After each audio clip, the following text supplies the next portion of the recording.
Welcome to the Courage Barbell Unlimited podcast with your host, legendary powerlifter and strength athlete, Chad Ikes.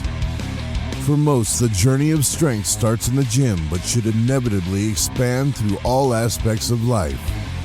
Join us as we discuss all things strength. Now, here's your host, Chad Ikes.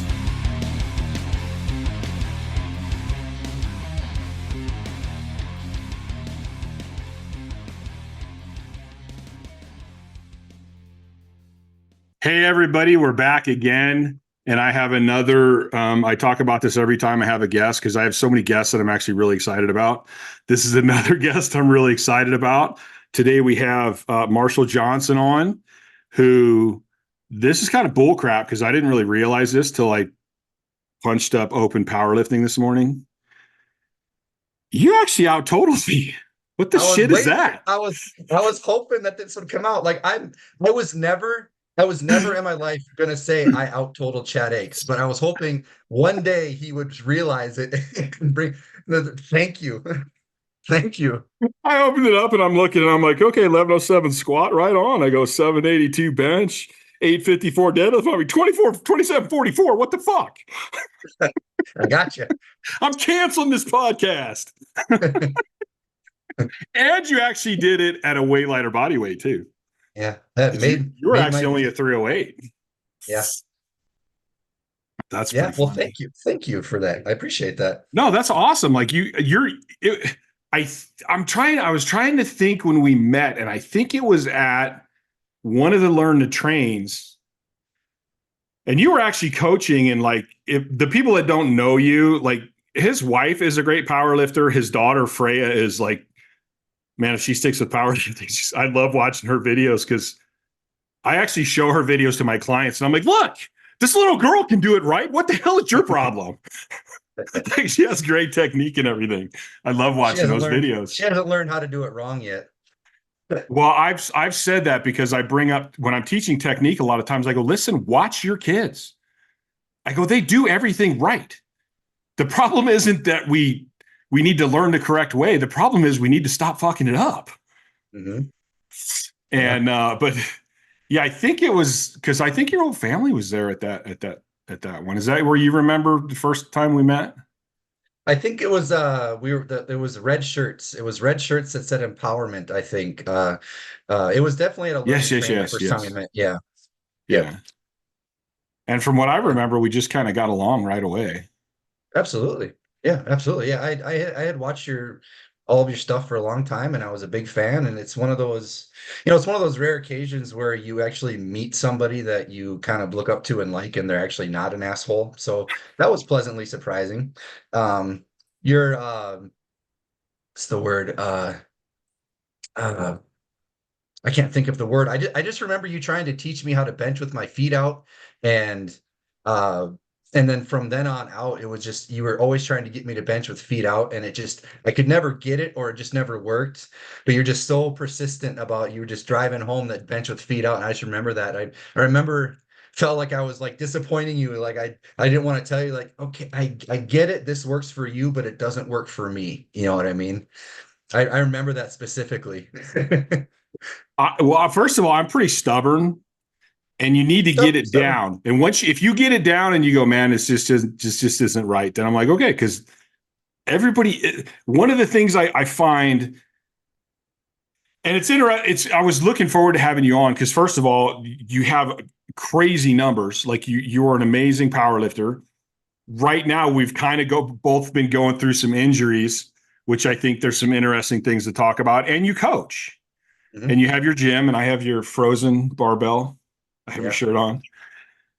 But I think that coaching's interesting because everybody wants to know, like, oh, what's the right way to do it? What's the right exercise? And I go, there's so many nutritional programs out there that all work for somebody.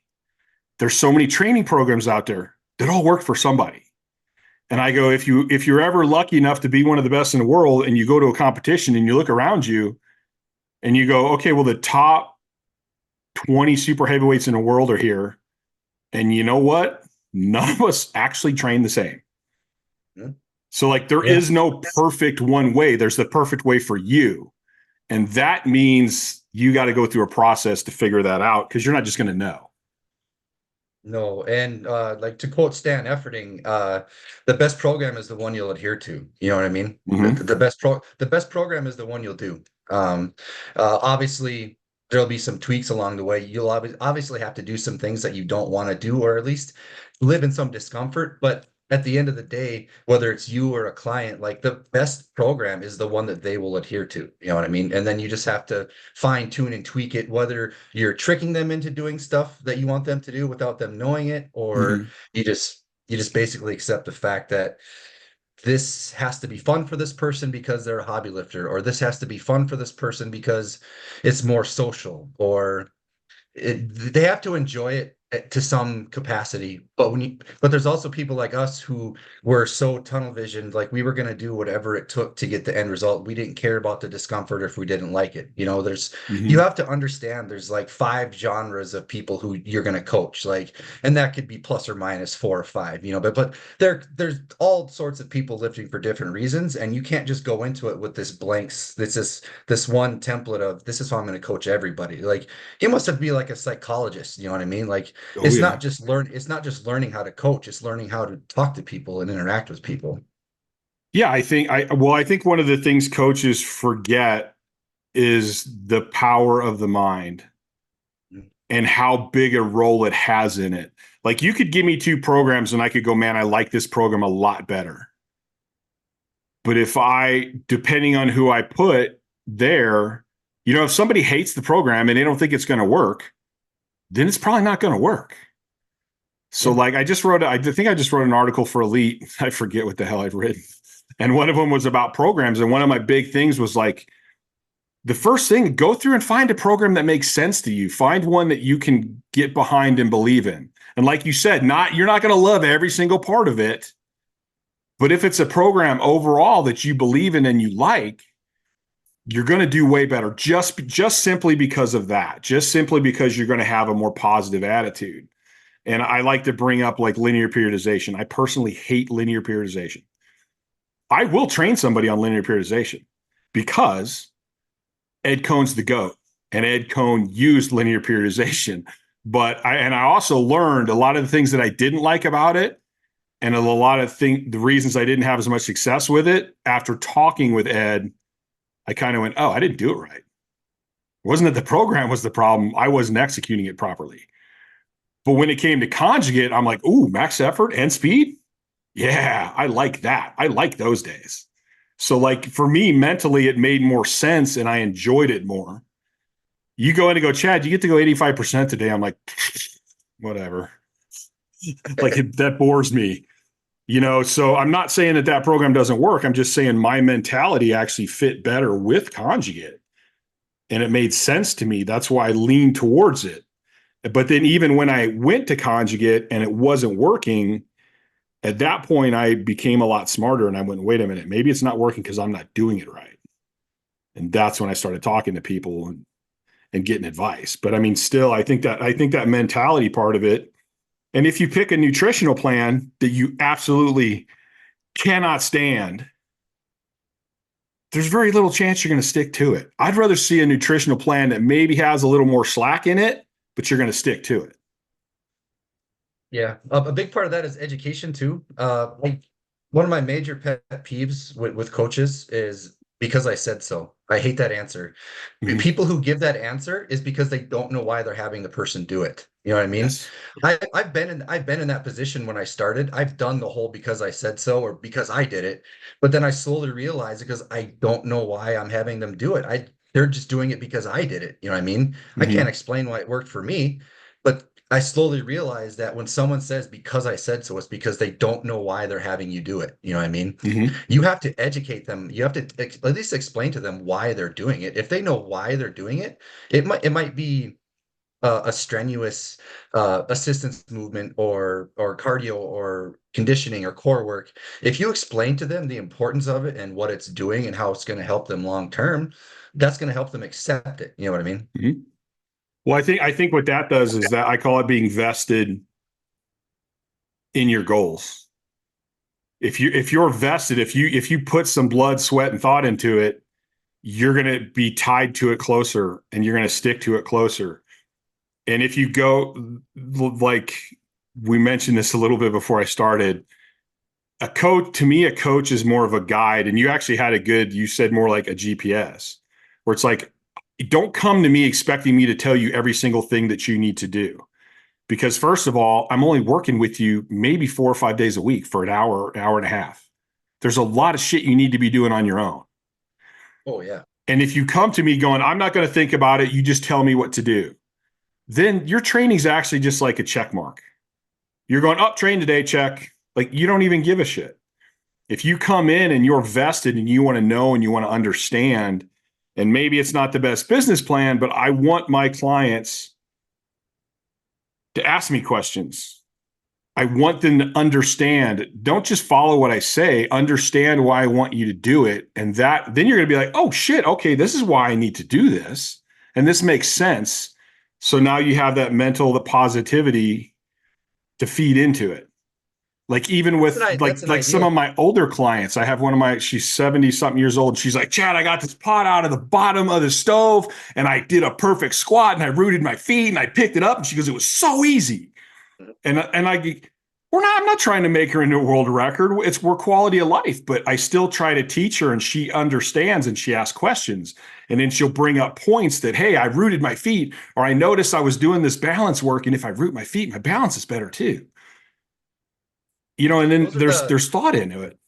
The clients that don't want to think, those are actually the ideal clients. If you're one of these people online who just want to take as much money from the internet as you possibly can, Mm-hmm. and don't give any shits about what actually happens to the person, that's actually the ideal client, because them just checking that box, that's all you have to send. You just send them this blank slate piece of shit program, and they're just going to do it and be done, and you don't have to care anything about after sending it to them. Those are actually the ideal clients. And I don't understand why somebody gets into the business of helping people. And as coaching, that's what we're doing. We're helping people. Mm-hmm. We're just getting paid for our time and our effort. But I'll never understand why people get into the coaching business and trying to help people, and they don't give a fuck about the person they're helping. Can I say that? Yes. Okay. You can say anything on my podcast. Well, I'm all about the truth. Everybody's censoring fuck on YouTube now. So I didn't know if I could say that. Yeah, no, I think that, like, it's the perfect client if you're in it to make money. Because you just feed them the shit, they're going to do it. To some degree. Yeah. To some degree, we're trying to make money, yes. But, we also have a little more convictions, you know what I mean? Yeah. Yeah, I actually want my clients to do better. It bothers me if they're not. It bothers me when they hit plateaus. Even though I know a plateau is part of it, it's not a linear progression, but I want to think about it. You kind of feel like you take it personally, like you feel like it's a reflection on you sometimes. And I feel that when somebody's struggling, it kind of feels like a reflection on me. But on the other hand, well, what are you doing outside of the gym? Are you taking the initiative to go to a massage therapist, a chiropractor? Are you taking the initiative to stretch and do core work, or get up and walk a couple times? Like, are you taking the initiative outside of the gym? And then if you have a client that is doing all the right things and you're still struggling, then, you really got to step back and reevaluate what you're doing. Mm-hmm. But even at that, like I always ask, and I'll probably ask you this at some point, like, I like to talk about my competitive lifters' pasts and how long it actually took them to get there, and how many guys, like when we had Matt Wenning on, he was like, yep, 500-pound bench, man, I was stuck for years. My last podcast with Vinny DeZenzo, he's like, yeah, I was stuck. It took me forever to get a 400-pound bench. And he goes, and that was with a shirt. And like it's just, you hit these points where you get stuck and you just got to keep plowing through it, I have something for that. I didn't hit a total PR for 6 years. Mm-hmm. People don't last in powerlifting for 6 years. You know what I mean? Yeah. Like people's careers in powerlifting don't last 6 years. I went 6 years without a total PR. And then I switched to conjugate. And then within a year and a half, I put 200 pounds on my total. Mm-hmm. So Louis has a great analogy. It's like, if I put $1 million under a rock, out in the parking lot, are you just gonna give up after the first rock? Or are you gonna keep looking till you find that $1,000,000? You know what I Right. mean? Yeah. But so many people would just look a couple of rocks and quit. Like, no, I'm gonna keep looking until I find that $1,000,000. You know what I mean? Yeah. And almost every top lifter I know has some sort of story where they got stuck, but they just kept going. Mhm. And sometimes it takes a while. I mean, even with the injuries, like my back injury I'm dealing with was a combination of my sleep. I was doing granite. And I noticed I was carrying everything on one side because my grip's way better on my right side. And you don't want to drop a piece of stone because you just lost a bunch of money. Yeah. And it took me a while to get everything figured out. Like I kept trying things and I'm like, oh, that's a little better. Okay, this is it. And nope, that's not it. And it was just, I'm not going to quit. I'm like, I know there's nothing seriously wrong with my back. I know I can get it better. I just got to figure it out.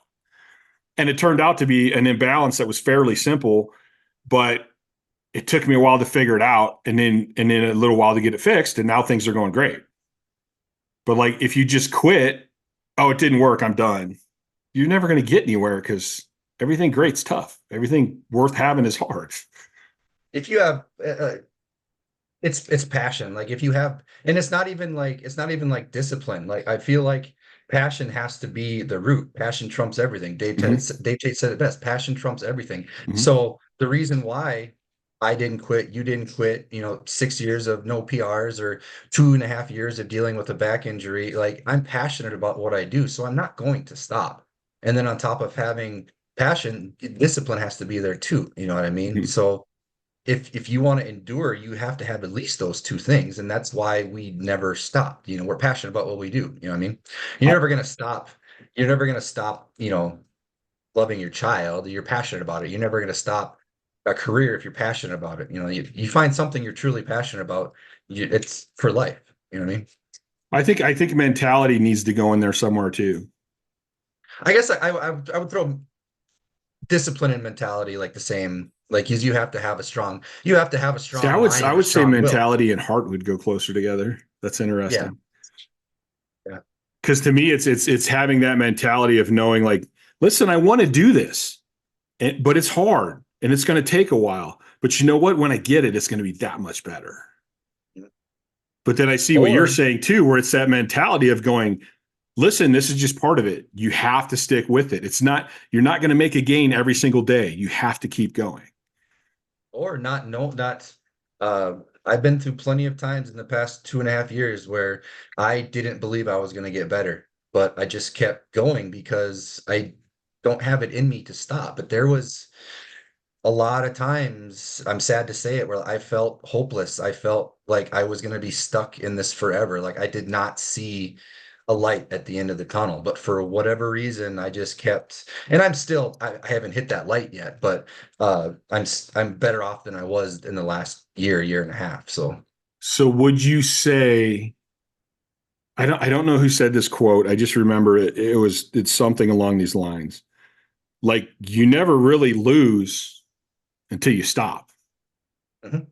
Like, as long as you haven't, if you're still going, you're still going. Like when I was a kid and I was having a fight, I may be on the ground and that dude may be punching me, but I didn't lose. I don't lose till I stop, and I'm not going to stop. Losing and quitting are different. Yes. So in the back of my head, I'm a pretty positive person, but I have to admit, with my sleep problems and stuff, some days it's really hard to be positive. Mhm, And those are the days where you go, you know what? Today I just need to not quit because mhm. I don't lose as long as I keep going. If not quitting is all that you can do, that's better than anything else. If that's Yeah. bare minimum, that's still better than quitting, because what's the other side? If you quit dealing with mental issues or things related to that, what happens if you quit? You Yeah. die.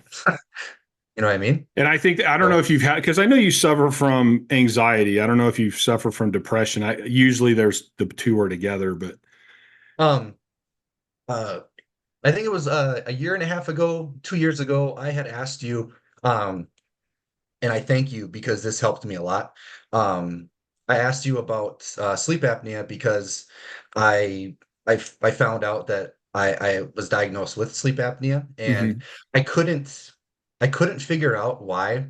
Um, I was still suffering from depression and anxiety and panic attacks, and I hadn't dealt with that aside from meat anxiety. Like I have really horrible meat anxiety, but that's a different story. But I had not suffered from life anxiety, depression, panic attacks since before I met my wife, which was 12, 13 years ago, and I couldn't fucking figure it out. And it was just like waves crashing into the beach. Like Hmm. it would not stop. And I was like, I don't understand this. And you had said that when your sleep is at its worst, your mental health is at its worst. And that just clicked in my head because I was waking up with panic attacks. Like one night I thought I was having a heart attack. Like I almost went to the emergency room.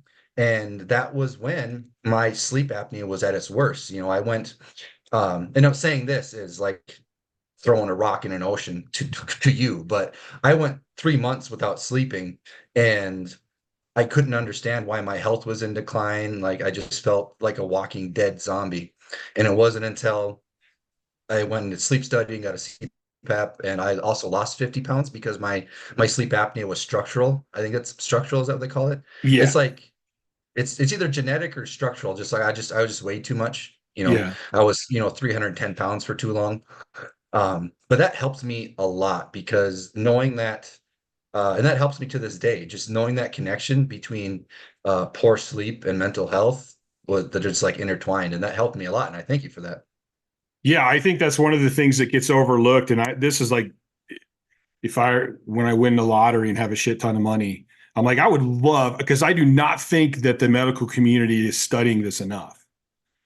Like every mental health issue I've researched and looked into, there's always some study in there that says something about sleep, but they never correlate them together. And I'm like, sleep has a definite impact on all mental health issues. And I'm talking about like, even if you don't have apnea, but the quality of your sleep. Mhm. If you're not getting enough deep sleep, you're going to have mental struggles. If you're not getting REM sleep, you're going to have mental struggles. Like it's your body recovering and being healthy. Most of that happens at night. Yeah, I'm the freak. Like, so people go, I talk about sleep all the time. And then the other day, a few months back, I guess I went, what's ironic though? I became one of the best in the world. And I didn't sleep. So how important is sleep? I go, I'm kind of a hypocrite in a way, but I also go, listen, you could get where I got and not deal with the shit I had to deal with if you can sleep. You paid a price, though. You know what I mean? Yes. You almost paid it with your life. How many times Yes. over again? Yeah. So you didn't get through it fine. You True. paid a price, That is a valid point. Yes. paid a huge price for it. You Yes. got what you wanted. As long as you believe that the ends justify the means, then what does it matter to anybody else? You know what I mean? Yeah. Well, for me, I look at a lot of stuff in terms of I wouldn't be who I am if I didn't go through those struggles. So those struggles are good. And it's funny because my teammates, we were really close. My team was really close, like family. And every now and then people would be like, Jesus, what could you do if you slept, man? Like, what the fuck numbers? You squat 1,200 pounds with no sleep? What the hell? And then I got to thinking about it and I go, but yeah, you know what? Maybe if I didn't have all the struggles I had in my life, maybe I wouldn't have had that mental drive to get through everything. So For maybe I some would people, have that's never a pushed the driver to way I work. did. That's a driver for somebody to work. Some people Mm-hmm. can't work unless they have that wall. Like I'm one of those people. Like I can't work unless I have that wall. You know what I mean? I need an opposition. I need resistance. Yeah. Planes need resistance to fly. They need resistance from the air. You know what I mean? Yeah. We're just a couple of those people who we need resistance to bring the best out of us. You know what I Right. mean? So you might not have. If it was easy for you, like I don't know, maybe you wouldn't have. Maybe you would have, but I it's would who like to can think say? I would have, but honestly, I don't know. So to me, the whole argument is kind of moot point. Like, who cares? Yeah. Because I don't really know. Could I have done better? I don't know. So what's the point of even thinking about it, honestly? And I like the idea. I think it's important for people, and especially in this society, to start learning that, listen, struggle's a good thing. Like adversity is a good thing. These are the things that push you and make you better. It's necessary. When your life is easy, you really don't learn much. Nope. When your life's hard, you learn a lot. And to me, I look at this as this is like training to me, where it's not a linear progression. You're always going to go up and down, up and down, up and down. And it should be linear when you step way back and look at it. Well, life's the same way. It's waves coming and going. It's strikes and gutters. It's ups and downs. So the bad times are when I'm going to learn. The good times are when I'm going to chill out, let my body recover, get healthy again, and prepare my resilient body for the next thing that's going to come my way. Mm-hmm. But I'm going to be ready for it, and I'm going to be looking for it, and I'm going to be happy about it because I know I'm going to learn. I mean, not totally happy. We're humans. Every now and then I wake up and go, son of a fuck, I'm fucking tired of waking up exhausted. It sucks. Fucking. And then I go, Chad, do you really want to be pissed off today? You're already exhausted. And then I go, yeah, no, I don't. I don't want to be pissed off. Like, who am I blaming anyway? I have sleep problems. It's nobody's fault. It just is. I can make it good or I can make it bad. It's up to me. Yeah. That's one of the hardest parts coming back from injury is that up and down, how it's not linear. I hate it. I absolutely hate it when it's time to level up. It's one of the most challenging times for me. You would think it would be good because it's like, hey, it's time to level up. We're going to get one step closer to what you had before and moving past it. But leveling up is the scariest part for me because when you get to like the top level of that step that you're on, now you can breathe. Now it's comfortable. Like you're not scared anymore. Like you can go through your daily life comfortable, but comfort is not where we get better. And that's the hardest part. Now it's time to level up. Now we have to start doing things again that are scary. We have to start doing things that challenge our body.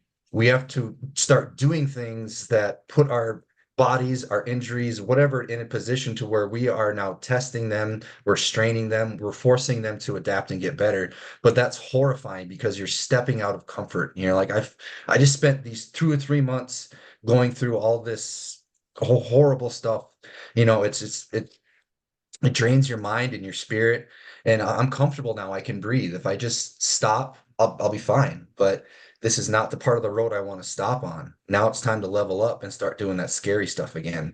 That's been one of the hardest things. I mean, I do it, but whenever it gets time to level up, I'm always like, shit, comfort is gone. So by level up, you mean like, hey, I'm good. Now we can start adding more and pushing it a little more. And so the scary part for you is being like in that comfortable phase or going, okay, now I got to step it up and now I'm going to be uncomfortable again. The scary part for me is being uncomfortable because it's like, okay, you hurt your back. Okay, you spend a couple months just getting back to be able to walk, getting able to sit down, being able to lay down. And then once you get to the point where it's like, can do all these things without excruciating pain, I'm fine now. But I was like, no, okay, now you have to start doing core work. You have to start doing mobility stuff. You actually have to start doing bodyweight squats or RDLs, or like you have to start doing something that is now going to test that tissue that you hurt. So now it's like, now I have to start doing things that are scary. I have to start bending over. I have to start putting my spine into flexion or extension. You have to start doing all those things that hurt you in the first place. And it's a huge mental issue for me because it's like, okay, I'm fine now. I can play with my daughter. I can pick her up finally. I'm picking my daughter up for the first time in years, and it's an amazing feeling to be able to do that. But now it's time to level up. And leveling up, there's always this inherent risk of going backwards. And that's the worst thing in your that's you just dread it. Like, I don't want to go backwards, but it's something that you have to balance on the tightrope if you want to get better. You know what I mean? And that's, to me, that's the scary part, going backwards. And sometimes you need to take that step backwards to go forward. Yeah. But I know what you mean, because for a long time, like literally, if I had to bend over low enough to pick up like a pencil or something off the floor, like it would tweak it. Like I literally, I don't even know how long where I feared sneezing or coughing, because if I didn't have something to grab a hold of, it'd drop me to a knee. Yeah.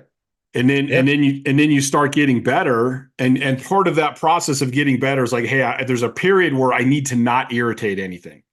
Yeah. So you're actually getting a little weaker during that period. And then you're like, Undertrained. oh my God, dude, I can fucking bend over and pick up a penny. Mhm. And that's like a big deal because it's been so long. And then you're like, crap. So if I go do straight leg deadlifts right now, what if I tweak it again? Or what if it goes back? And for me, just recently, because with my sleep, which is improved compared to what it was, my recovery is still so horrible. Like it's so easy for me to overtrain. So I started training like I'm like, cool, dude. I got a regular schedule. I'm training regular. I'm riding my bikes. Like everything's going really good. And then all of a sudden, I went to throw the shot put one weekend, and like it was actually the day before. I was just working on the computer, and I got up and went to the bathroom. I'm like, oh, what the hell? And I think it was because I was lazy and I was slouching on the computer all day. But it tweaked it. And then I'm like, shit. And then I'm like, well, I'm still going to go throw. I want to go see if I can still throw. So I went and threw, and then the next day, like my back's shit. Yeah. And I kind of had that little period. You have that little thing where you zone back in those past emotions. Mm-hmm. And you're like, God damn it. Do I got to start this all over again? Like, am I not going to be able to heal my back? Is there something worse than I think there is? And I have really had to reel myself in and go, wait a minute, Chad, let's look at this. And then I go, wait a minute, I can still pick stuff up and it doesn't hurt. So it's not as bad as it was. So like, what did I actually do? And then I started thinking about it. And I'm like, you know what you did, Chad? You just overtrained it.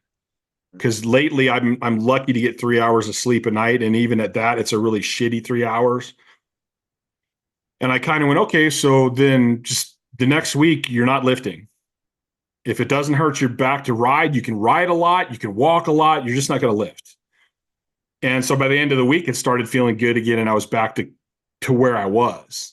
But it was like taking that little step back. And then yesterday, I wasn't planning on lifting the rest of this week. I was going to start back the end of this week doing light stuff. And I went, you know what? I feel like I'm going to deadlift today. Fuck it. You deadlifted yesterday. Yeah. And I deadlifted. And of course, it wasn't nothing heavy. And I'm still trying to work that in my head. Like anything under 700 or 800 pounds, I'm like, you weak bitch.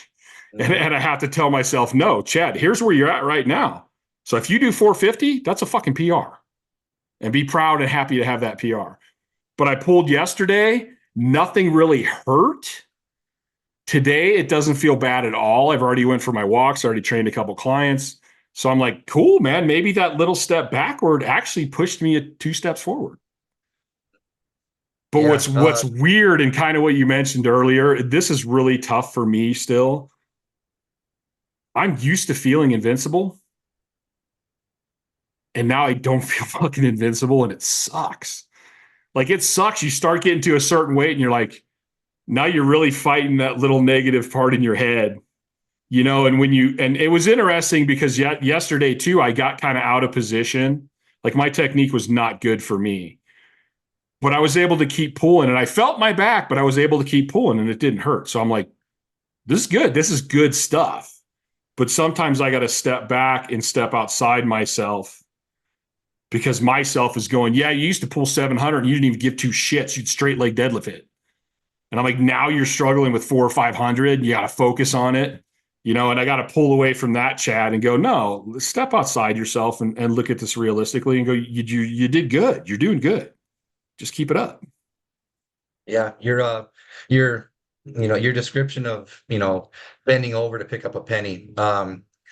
I legit, for about an 8 to 10 month period, I can honestly say I lost probably 8 to 10 months of my life. I was petrified to move. Like it was probably one of the worst experiences of my life because anything I did spasmed my back. And I mean anything. Like if I lifted my leg up in bed, if I turned my head in bed, like anything I did made my back spasm. My back was so unstable and so fucked up. I was literally scared to move for 10 months. And I felt like I was in a prison. felt like I was in a prison I couldn't leave. And that was the most time that I felt hopeless. I felt so much hopelessness, so much depression, so much despair. And I don't know what happened, but there came a point at the what changed it was I had a client that came to town and I was supposed to help him with his bench shirt. Like he came 4 hours specifically for me to help him in his bench shirt. And that morning, in the shower, I really tweaked my back really hard, really hurt it, and I couldn't help him. Like he had to train with my crew, which is fine, but he came up there, he came specifically for my help. Right. And the next day I had to stay home from work. And this all of a sudden this huge wave of emotion came over me and I started crying hysterically. Like I haven't my wife has seen me cry once. And I'm not saying that it's like tough to not cry, but it's like I don't cry. I'm not emotional. And I cried uncontrollably for at least an hour. Like I tried to get up and walk through the yard. Like I was walking through the yard bawling. Like I really hope my neighbors didn't see it because they were like, what is this guy doing? And then I had to drive to my chiropractor to help me. And I actually had to pull over on the interstate because I was crying so uncontrollably that I couldn't physically drive. And since then I've started therapy, and my therapist was like, that was your body just shutting down. Like Mhm. your body could not take the suppression anymore. Like that was just your body like giving you a hard reset because you suppressed everything for so long. Like your brain just could not take it anymore and just reset. And from that day, I decided it was just like a switch. You know what I mean? Like I just decided like I'm going to fix this. The pain that I feel now is 10 times worse than the pain I would feel if I tried to get better and hurt it again. So what I was feeling now was way worse than anything I could feel. Like if I tried to fix myself and I went backwards, I tried to fix myself and I stumbled. So it was that turning point where I was like, this is going to get better. And it has since then. Were you on a CPAP at that point, or was this before you got on the CPAP? I was on a CPAP at that point, and I struggled with the CPAP. Like I could never get it figured out. Like I could never um I could never figure out what setting to put it on because there were some nights where it was so dry I couldn't breathe, and there's some nights where water was in the hose and I was just breathing in water the whole time, and I just could never get it figured out. And I mean, I'm for that, wondering the quality of your sleep at that time because I think in strength sports, people don't focus enough on recovery, first of all. But I think when it comes to our mental state, we don't focus on recovery either.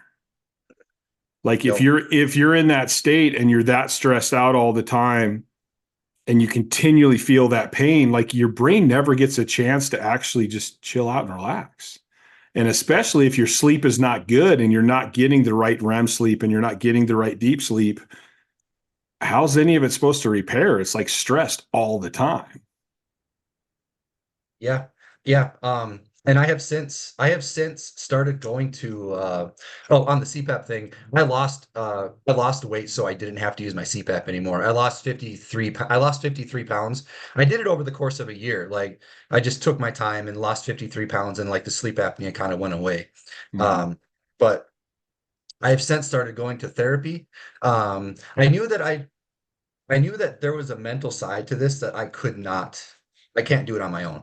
And I'm either going to go see a sports psychologist or I'm going to see a regular psychologist. But either way, I think they could help me with it. Athletes returning from injury.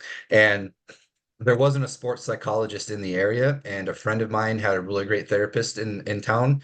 So I started seeing this therapist, and I I didn't realize how well I kind of had an idea, but I didn't understand how fucked up I was from it. Like to say to say the word like PTSD or trauma, that would be overreaching, but I would have like PTSD symptoms. I would have like recall. I would have panic. All I would have to do is see a chair that I've never sat in and I would have a panic attack. I would Mhm. see if I would know that I have to go sleep in a hotel where the bed's different and that could set me off, like I would have a panic attack. Like if if I was lifting in the gym and there was a lift or just like picking something up off the ground, I would have a panic attack because I would just be constantly flooded with these old memories and I couldn't deal with it. And I picked up this book from a thrift store and it was about trauma and the effects that it has on the body. And I was reading, I'm like, all of these things check off on me. Like all of the things that your brain does from traumatic experiences, the panic attacks, the fight or flight, uh, the the increased heart rate, the wanting to pass out, the wanting to throw up, like just all the things from like PTSD. I was like checking marks, checking marks, checking marks. And it's like, this is so relevant to me. I need help. And I've been there since April, and it's helped so much. And she doesn't know anything about powerlifting, but Mhm. just helping me deal with the mental side of it, it's just like leaps and bounds. And I think that's a big thing is that a lot of people don't understand. And I think this is, for me, the longer I'm around the sport, which is a really long ass time now, and the more I train people, the more I feel like we're missing the boat as coaches in some respects because we're not focusing on the mental side of it. I mean, to the point where I'm like, man, I almost would like to take my clients and go, listen, the first 2 months, you're either going to go see a therapist or like, I'm going to be your therapist. And all we're going to do is work on your mind and your mentality. And then we'll get to training. Nobody's going to do that though.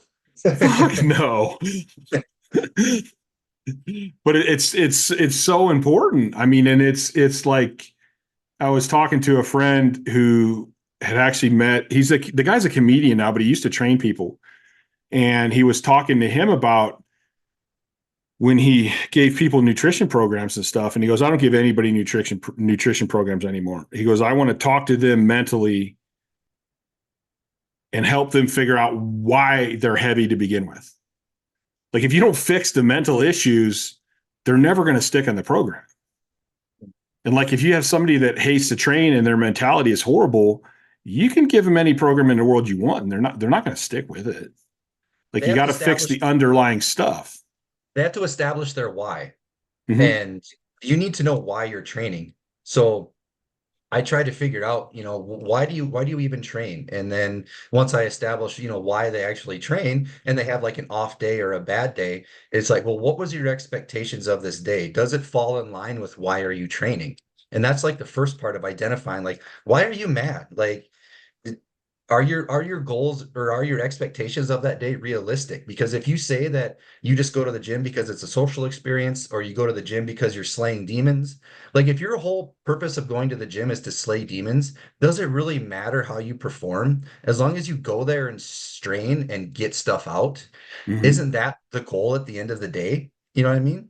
You Yeah. can't be so hard on yourself because you didn't do as good as you did like a month ago or whatever. If the whole point is to get things out and it's your therapy, it that achieved the goal. So it's like you absolutely have to kind of be a therapist. And since I've started this whole therapy thing, I've gotten more on boat with mental health and stuff like that. You could see it in my posts the last couple months is Mm-hmm. the stuff I'm doing and the books I'm reading and just trying to help people. The mental health side of it is huge, and it's like you said, it's overlooked. Yeah, I really think it's the root of the problem. And I feel like I know this because I feel like I've been on both sides. I always used to say I started lifting for sports, which I did start lifting for sports, but I quickly learned that it was a way to control my anger and temper and my hatred of the world. Mhm. But I just kept going with it, and I told myself it was for sports. And then when I didn't have sports, I told myself why I like to do it. And it wasn't until I got into powerlifting in a conversation I've talked about many times with Dave. And Dave goes, listen, do you want to be one of the best in the world? Or do you want to go to the gym to deal with your shit? And that was the first time anybody had bluntly said, here's the fucking truth. What do you want to do with it? And I went, holy shit. No, I want to be one of the best in the world. And that was when that's when I went, okay, I got to figure out how to deal with all this other shit. And maybe I don't need to be in the gym every day to try. I got to figure out another way to deal with this shit than going to the gym every day, because all I'm doing is beating the crap out of myself, and that's not going to make me one of the best in the world. But the hard part is, I heard you guys talk about that on podcasts, and I thought to myself, I started lifting weights to slay demons. I started lifting weights to deal with the world. And somewhere along the way, I realized that I was really good at powerlifting and I wanted to be the best I could possibly be. So what do you do when it's both? You know what I mean? Like for me, it's both. It's 100%. I go there to deal with life, but I also go there because I want to be the best. So I just thought of that when you guys said that, because like it's both for me. Okay, here's my honest thought on that. I don't think you're being honest with yourself, No? because I don't think it is both. And Also, and even if it is both, then so if you go in the gym and you had a bad day and you need to deal with your demons on that day, but you know you have a meet coming up and you shouldn't go that hard, what choice do you make? that's I would push myself. So like to your So you would push yourself and statement. screw up your meet? No, I would push myself in ways that were not going to be detrimental. You know what I mean? So let's So say, then your like you main said, like the goal first, is powerlifting.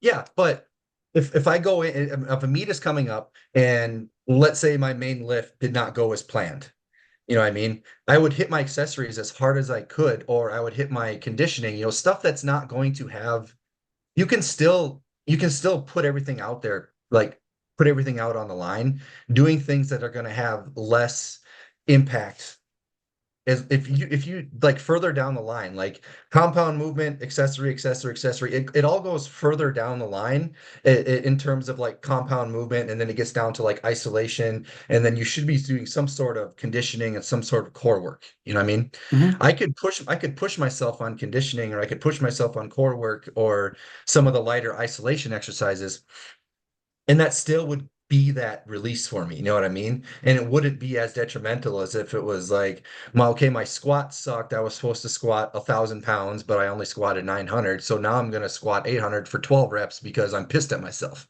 and then fuck up everything. You know what I mean? I think that's the difference. So to me, you've made the choice to lift for competition, to be the best you can be. Mhm. And if you can find a way to deal with your shit under that, you do. Mhm. Yeah. So I would say that it's more or less that you're lifting for the best numbers you can put up. Yeah. You're no longer lifting to deal with your shit, but if it's there, you'll use it. And then also just when you have a good day, that's confidence that helps you deal with your shit. Not necessarily that you went and you trained until you puked. So yeah, I Going, would, going and going and having a good day, that builds confidence, which helps with your demons. You know what I mean? Well, with me at least. yeah, it doesn't help my demons. My demons are my hatred of other people. You can't drown your demons because they know how to swim. Mm-hmm. Like for me, it was literally going, okay, Chad, the gym is no longer for dealing with your shit. Mhm. Now, how are you going to learn how to deal with your shit? Yeah. And that was For for you, me, for that you, was it's a, photography and bike riding, and uh, those are two I remember. Photography and bike riding, those are two. those are things that just helped me. Learning to Oh, deal those. with my shit meant going head first down into that deep, dark rabbit hole, being 100% truthful with myself, going over my life, finding out why I was so angry, going back and going, wait a minute. So okay, here, this happened when you were a kid. You're pissed off about that, but you're an adult now. Do you want to continue to feel like you felt when I mean, it was hard. It was one of the toughest things I ever did in my life. You're done But treating the symptom. You're done treating the symptom. You're treating the problem now. yeah, I went to the cause. Yeah. And there's a couple causes where I thought I solved it and it poked its head back up a couple years later. And I went, okay, let's jump back into that hole. I'm not done yet. Put on your helmet. Yeah. So, I mean, that's really what it was for me. And that completely changed everything. Like it changed everything in my life. And now the interesting thing for me though is to look back on this whole journey and go, okay, so if I would have fixed all these problems as a kid or when I was 20, how would my life have been different? I almost feel like the journey is waves, and it should be waves. It's okay that I felt that way, and it's okay that I used weight training because it built this great base and it pushed me and it made me tough. But then there's a point throughout that journey, and it's the same thing when you first start lifting. I love mixing lifting and life because I have so many lessons that go past both of them. Like when you first start lifting, you don't have good technique, you don't have good muscle control. Like you're usually young and full of freaking all kinds of hormones. Like you can go beat the crap out of yourself, and it's probably the best thing to do. But then as your technique gets better, as you get stronger, you have to start looking more at, hey, my nutrition's important. Hey, my sleep's important. Hey, I'm so good now that I need more time to rest because I could push my body further than I could. And I think life is like that. So I think it's not like we shouldn't look back at it like, oh, this crap happened to me when I was a kid. No, we should just go, it's okay. It's time that I fix this stuff. It's time that I resolve all these problems so I can move on to be a better person. Which was interesting because I've had JM Blakely on here a couple times, and I'm fascinated with his mind and how he looks at stuff. And there was one time and he's like, all right, let me ask you a question. And he's like, you keep saying you were this angry person. He's like, I don't see it. And I'm like, yeah, I'm not. Like, I'm different. I still have it. I can still flip the switch, but I don't need to anymore. Yeah. But holding it in is I was an angry person. Like you said, I can flip that switch and be an angry person, but it's another reason why I decided to go to therapy was because it's toxic holding that person in. You know what I mean? It rots you from the inside out. It's like you have radiation inside of you, and the more you try to hold it in on the outside, your shell, nobody sees it. But the older we get, the more things we lose, the harder it is to keep that inside, the harder it is to keep that radiation at bay. And at some point, you need to do something about it until you become just this empty shell with nothing Yes. inside. You know what I mean? And then that's all. And that's it's all. Like cancer. It'll eat you from the inside out. Yeah. I mean, you can suppress it for a long enough time, but at some point, you're not going to be able to control it anymore.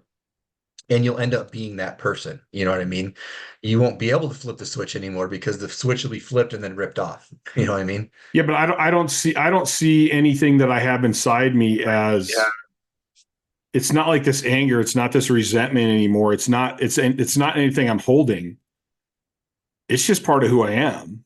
Like I can go, like I'll call it full tilt. That's just part of who I am. It's not that I'm bringing up past memories, or it's not that I'm pissed off. It's that I have this intensity inside of me, but I don't need to have it out all the time. Like I can just keep it in there. And then if something happens, if I need to protect my nieces, I'm going to flip the switch. If I have a heavy weight that I need to get, I'm going to flip the switch. If the guys on my team are going heavy and I know they're just not there and I need to get them there, I can flip the switch. So it's like an evolution of, and this may be another thing of like, this is part of the process. The process started when I was in high school and I learned how to let loose everything that I kept inside, which at that point was anger and pissed off. And I would have these memories of shit with my brother and I would let him out and I'm on the football field just trying to kill people. And then it progresses now to where it's like, no, I have that intensity inside of me and I can get myself completely and utterly amped up, but it's not this held down anger. It's not this resentment. It's just intensity. It's just like this raw intensity that I have. It's almost hard to explain. Yeah, but the older we get, the less we can use that because it's like nitrous. I mean, how often can you put nitrous through a car before it deteriorates the car? You know what I mean? So we kind of have to like Yeah, pick our I battle. might rip my tendons off or something. Yeah, you have to like pick your battles. But, yeah, I can do that too. I can flip the switch and I can be a different person. In the gym, I can flip the switch and be a different person. And one of the real frustrating things, when I was down for a couple years, I never missed. I still didn't miss a day at the gym. There were some days when I didn't go and do anything because people expected me to be there. People expected me to be there, and some days it was like, you guys, I'm drowning. Like I can't hold anybody else up. Like I'm drowning. Mhm. Like I can't keep myself above the water. I never told that to any of them, but this is how I felt like some days. And one of my good friends who trains there, he was like, I never realized how much I relied on your intensity to train Mhm. at the gym until it wasn't there. And part of me was like, that made me feel good to hear it, and the other part of me felt depressed to hear it Yes. because it was like, that's awesome that I was motivating you. Now I feel like an asshole because now I'm not. Now you're not because. But yeah, But it's again, like, doesn't that kind of go back to the like, I'm your guide. I'm not here to pump you up every day. I'm here to assist you and guide you through this. I'm here to pump you up when you need it, but it shouldn't be relied upon. You need to learn how to do that yourself too. yeah. Mm. I know that because I responded to a guy the other day who was kind of talking about mental health month, and he had the attitude of, just suck it up, pull yourself up, get the shit done that you need to get done. And I normally don't comment too much on social media, but I commented back, and I tried to be intelligent about it. And I go, I understand where you're coming from. I can see your point of view. And to some extent, you do need to just toughen up. You do need to do the work, because even if you have a mental disorder, it's not going to go away. You have to toughen up and do the work. I go, but what you don't understand and what you're not realizing is, for some people, it's not just about that. Like, I never missed training sessions. I would have a gun to my head trying to get myself to figure out why I shouldn't kill myself. I would go train and come right back. I'm up for 3 or 4 days. I don't miss any training sessions. I literally had days where I was so depressed, I would go into the gym and I would shake my head yes or no for my training partners, because I was afraid if I opened my mouth, I would bust out in tears and wouldn't be able to stop.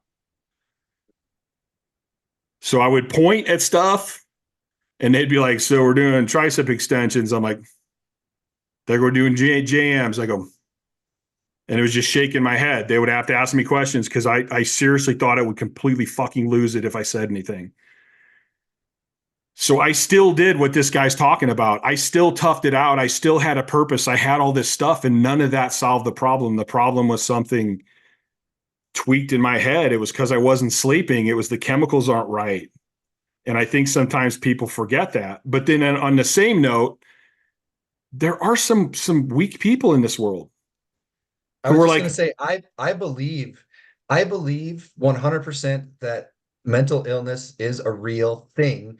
There are some people out there who cannot do it on their own. There's some people who cannot do it without help. But I also believe that there is a overwhelmingly huge amount of people that do need to just shut up mm-hmm, and pull up your pants like everybody else does and just deal with the adversities of life. I think that yes, there are so many people out there that abuse the system. You know what I mm-hmm, mean? mm-hmm, Yeah, I'm not saying that mental health doesn't exist. It does. I'm acknowledging that it does. But I yes, also think there's a lot of people out there who abuse the system. yeah. And I think that's that fine line. I've everything I've been through, I always tell people, I go, listen, me and you aren't that different. We're all dealing with the same shit. We all have ups and downs. It just so happens that with the stuff I go through, my ups and downs are way more intense. Like, everybody has some form of depression. We all get upset. We all get bad. And like I tell people right now, I go, my life right now is cake. Like I've done a lot of different things to change my life. I've dropped my expenses way down. Like my life right now is fine. Like everything I go through to me is the same thing everyone else goes through. Like when I feel depression now, to me, it's like, dude, I'm just having an off day. Suck it up. But I know when it's coming. I know when it's something deeper than that too. Like if you can't go to work because your girlfriend broke up with you, suck it the fuck up, man. Like I hate breakups. I hate the ends of relationships. It tears me apart. But you still do what you got to do. You go, this sucks. I hate this. Can I make it work? Can I fix it? Okay, no, I can't. Here it is. This is it. Like, don't tell me you wanted to kill yourself because your girlfriend broke up with you. Like, that's you needing to toughen the fuck up. But then on the same note, there are people who the shit just goes to wacko. You know, to me, that's like telling a schizophrenic, oh, just shut up and deal with it. Like, dude, there's shit going on in his brain that's so fucked up. You know, he seriously needs some help, man. And I think it's all just this different level. And I think if we just open our minds to the fact that, listen, it's a different level. And what we need to do in today's time, I think, is people need to start, like, truth is hugely important.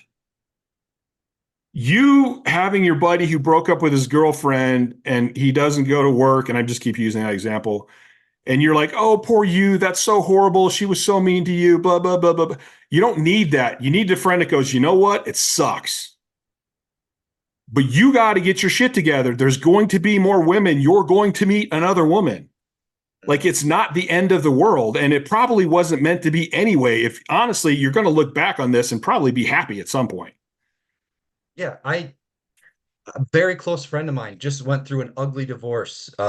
Like their marriage lasted a year. He was all in, 100% balls in. He was not the one who established the divorce. It was the wife.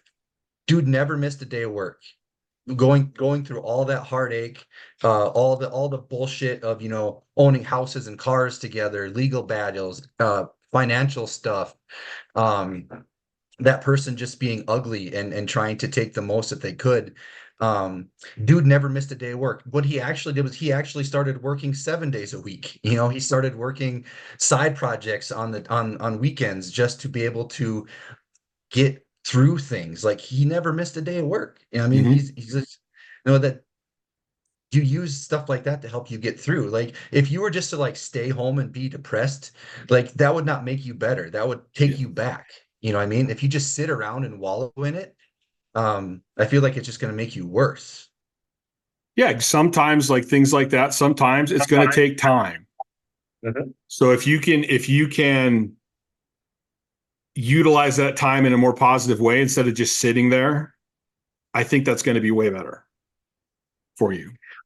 The whole the idea of people not dealing with their issues and, you know, like being soft.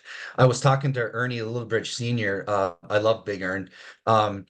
We were talking, like, we are one, and I think Justin Harris might have said this, something like this too, but we're one generation away, maybe two, but we're like one generation away from hard asses being gone. Like we're one generation away from no Ed Cones, no Dave Tates, no Louis Simmons, no Ernie France, no Fred Hatfield.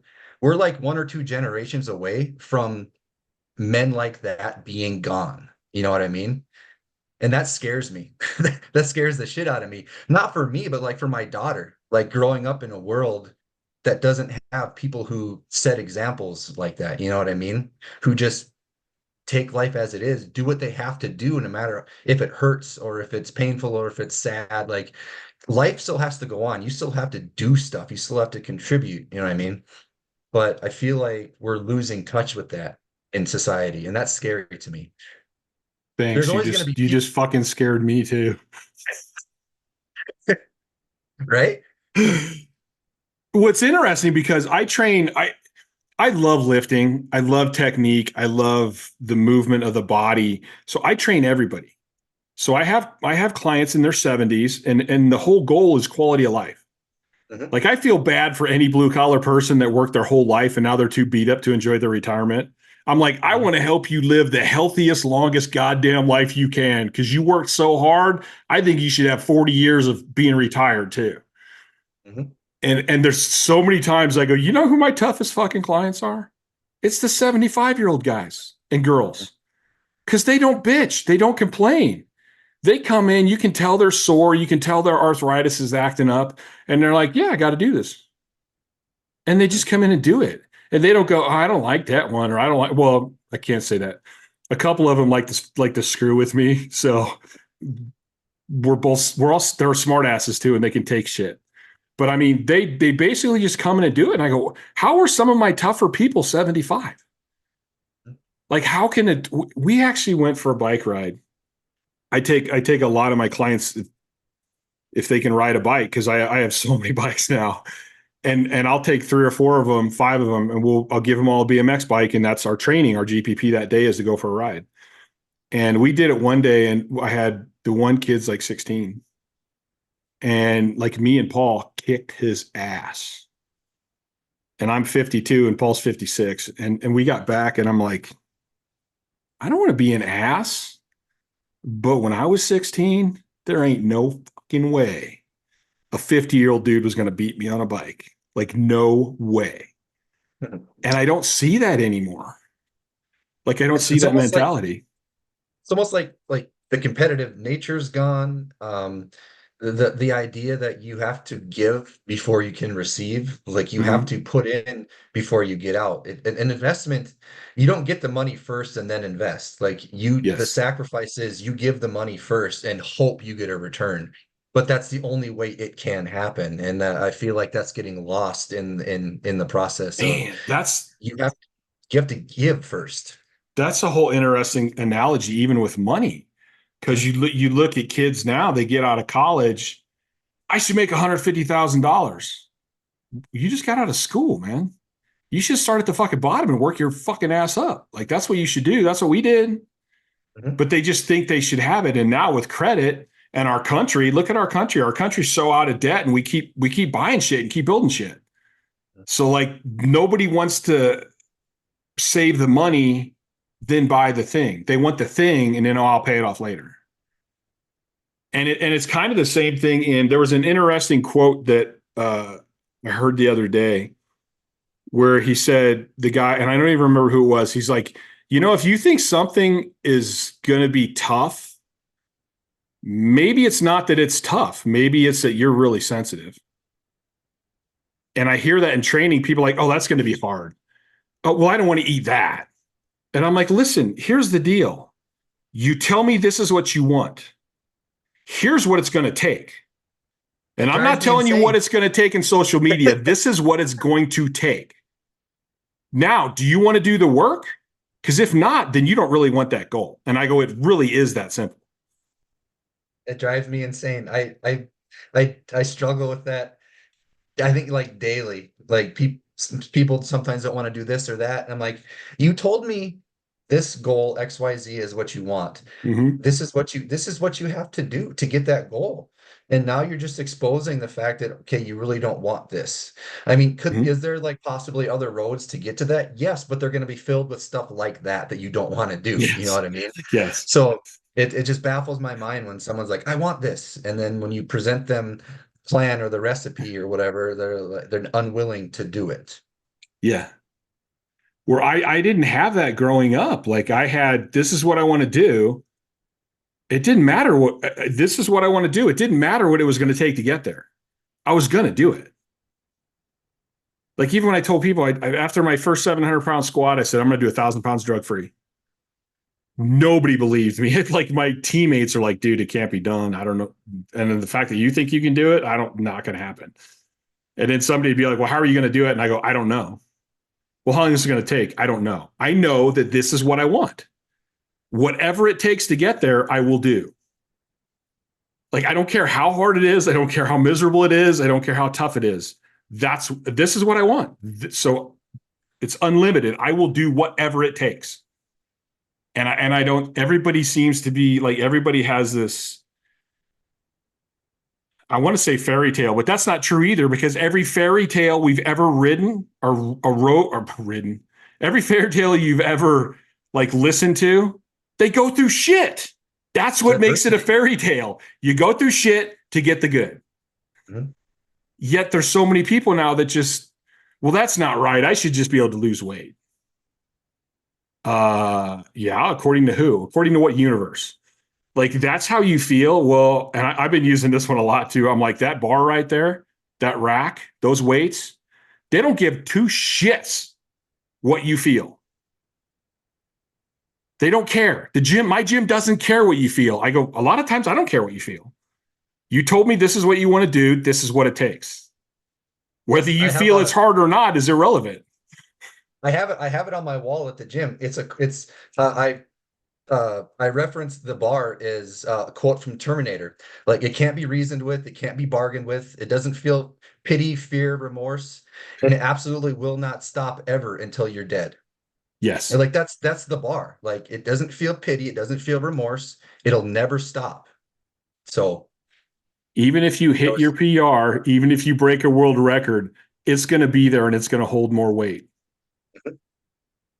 Like, and that's great. That's cool. That means I have a never-ending battle. Mm-hmm. That means I can spend the rest of my life trying to learn and get better.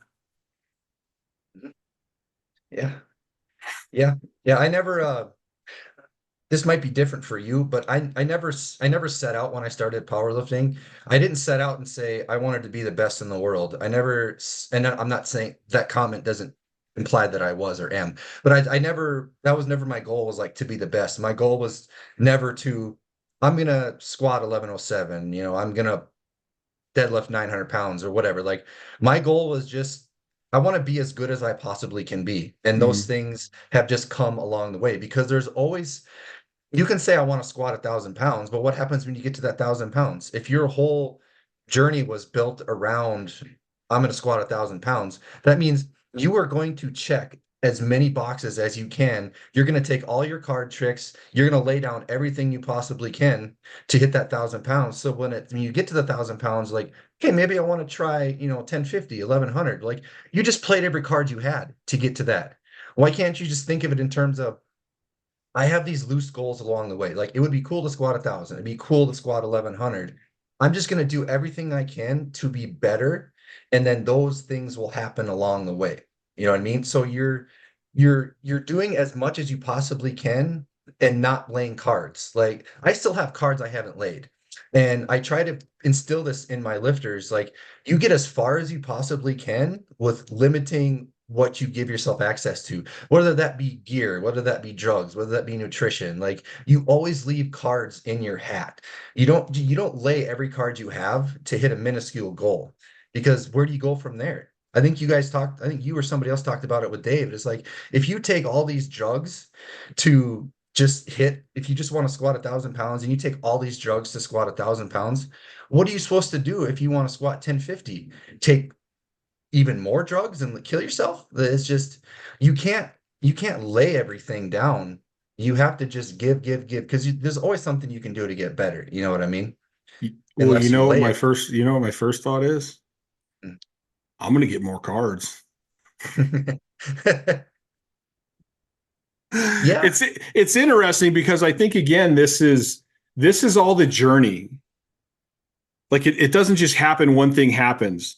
Like, when I did my first competition and I got kind of tricked into it, ended up loving it, then said, I'm going to do this. And then I moved, and I had worked at graveyard, so I wasn't training very good.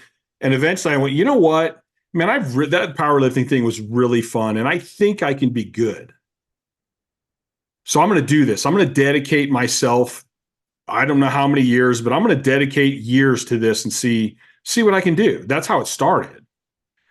But then you start hitting these numbers, and then you start going, oh, I want to do this. Okay, well, I want to do this.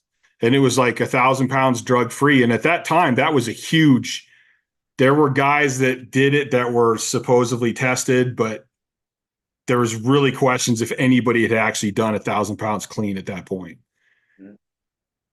So that was a huge number for me. And then it was like, okay, eventually I wanted to break the all-time total. I never quite got there because I went off the deep end with my mental health, but I had the capability to do it. And so I think that it's like this progression, and like I would say every number I did, I threw all my cards on the table every single time. But then I went, okay, fine. I'm going to get more cards. Like there's still more that I can do. I'm going to advance my training. I'm going to try to get more rest. I'm going to try to get my technique better. Like I was always improving, and I always thought there was more. And it got to the point where I think when I look back with my lifters now, when I coach my lifters now after looking back at my career, I do recommend that people slow down a little bit and enjoy the steps along the way. Because I didn't. I got so focused that it's like I want to break the world record. I would celebrate the world record for 5, maybe 10 seconds. And then I was already thinking, what's next? How do I get more? And I never stopped and took time to go, Chad, you just broke the world record, man. Like take a couple weeks and just enjoy it. I didn't do that because I was always more. And I don't think that's bad, but I think I could have gotten a lot more enjoyment out of it, where I get enjoyment out of it now. And, I post in all these old videos, and it's actually really fun for me to edit these old videos and tell the story, because I kind of forget about some of the cool shit I did. And I look back at it now and I enjoy it more now than I did then. Because back then I was always more. It was like Ed Cohn said at one point, like he goes, I just focused on getting better. I wasn't really thinking all this long. I was like, yeah, I have these goals, I have long-term, but I need to, if I just keep getting better, eventually I'm going to do all these great things. So I think you have to have, like when I do goals, I do like my short-term goals, I do my long-term goals, then I do my like insane daydreaming goals. But I got to focus on the short ones. I got to focus on what's the next day, what's tomorrow. What am I going to be eating an hour from now to help my next training session? So I think it's this, I don't know, organic like growth. It's like the roots of a tree. Those roots need to keep growing deeper and getting stronger. And it's this whole process as you get better and better and better. But you didn't lay all of your cards on the table because you squatted 1,000 pounds drug-free. That's not laying all your cards on the table. If you were laying all your cards on the table, you would take however many drugs you needed to take to squat that 1,000 pounds. And yeah, no, but it also leads. Let's say you took a lot of drugs to squat 1,000 pounds. Do you think you would have got to 1,200? Well, first of all, when I did 1,000 pounds drug-free, I was never going to do steroids. I was completely and utterly against steroids. Not against anybody using them. I was against them for me. I was never going to do that. It's still a card, regardless of whether you thought it was a moral card. But it was a card I was never going to play. Yeah. So for me, it wasn't even a card. It wasn't an option to take steroids at that time. But it still is. Oh, it's a card. It's just not one I was ever going to play. It was the rules that I kept in the box somewhere. Like it was not a card I was going to use. The only reason I ever did steroids is because I had low testosterone and I kept getting sick. Mm-hmm. And then at a certain point I went, well, I'm taking it anyway. I'm no longer going to do clean meats, so I might as well play with it. Yeah. But just, and even then, when I squatted my 1173, I had a torn hamstring that I tore 6 weeks before. Well, I actually tore it like 7 or 8 weeks before the meet, tore it 3 weeks before the meet, then tore it again on my first attempt, and then went ahead and took my second and third attempt. Like I wasn't leaving any cards on the table. I was full on, I don't give a shit. I'm either going to destroy myself or get this. And then I still went on and I did over 1221, but it didn't count because of depth, but I stood up with it easy enough. Mm-hmm. Like, so no, I don't think I ever, like when I went for my first WPO bench press world record, I used every possible thing that I thought I could use to do that. So to me, there was never any cards left. Now, like I said, did I keep learning? Did I keep educating myself? Did I come up with different ideas? I mean, the stronger I got, the more time I had to give myself to recover. So throughout my whole career, I trained less and less and less and less and less and kept getting stronger and stronger and stronger. So could you say, well, you had the card of training less? Yeah, but I didn't even know that was a card at the time. Like when I started, if you would have said, hey, Chad, you're eventually going to be training like twice a week hard, and then you're going to train like three to four times light, and then you're still going to deload like every fourth week, I would have went like, oh, bullshit. So, I mean, I didn't even know that that was a card. But I knew that I would keep pushing myself. I knew that I would keep learning. I mean, there's always, I have this saying, and I kind of stole this from Duffin, but there's always more. Like, even if I don't know it right now, there's more. There's going to be more. Ryan Krauser just beat a 30-year-old shot put record that nobody thought would ever be beaten. There's always more. Yeah. I think I think our ideas of cards are different. I think what we think of as cards is just different. And I'm a cheater, dude. I'll steal from the next deck.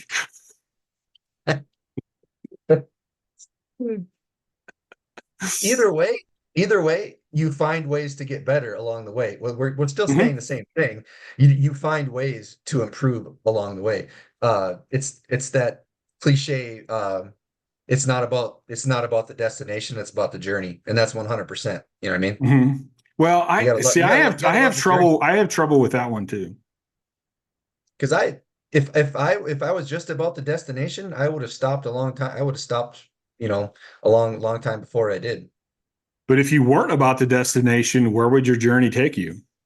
Like, why would you even be on the journey? I'm still on it. Just being in the gym, training, trying to make yourself better than the day but you still have a destination. To me, it's balance. I don't think you can have one without the other. You have both. I love lifting weights, but I still set goals. Yeah. Well, I'm not saying you don't set goals. Like I have goals, but well, goals are destinations. But if I didn't love the process, I wouldn't, if I didn't love the process, I wouldn't make it to those goals. Yeah, no, I think the ideal thing is to love the process and the goal. Mm-hmm. Love the process, enjoy the goal, and then you can start the process over with a new goal. Mm-hmm. And that's like, for me, it's like, if I have a goal, it's my goal, man. It's all or none. Like, I'm going full on for that fucking goal.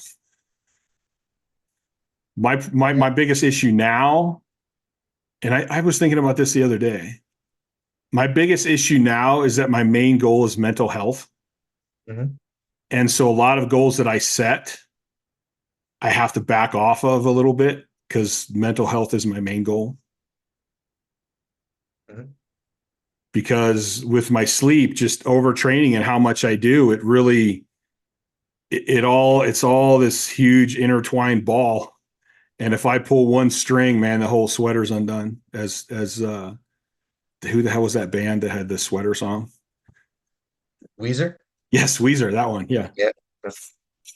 So for me, it's weird. And I actually had people say this to me before. People are like, man, that must have been so hard, like when you were powerlifting. I go, no, that was easy. Life was easy when I was competing. Because that was my number one thing. Like everything else was just to get me powerlifting. Everything else was stuff that I had to do to powerlift. Now I'm like, hey, I want to break 100 episodes of my podcast this year. Hey, I want to make sure I get at least 12 articles for Elite this year. Hey, I want to grow, I'm working on purchasing land and building the barn dominium. I want to get that done. Like now I have all these goals and I'm trying to balance everything. Where when I was lifting, it was easy. Powerlifting's the goal. I just need to maintain underneath it enough to make that happen. Mm-hmm. Well, same thing when people say, isn't being a parent hard? Like, no, it's not. Like, I love my child. I want my child to have the best. So it's not hard.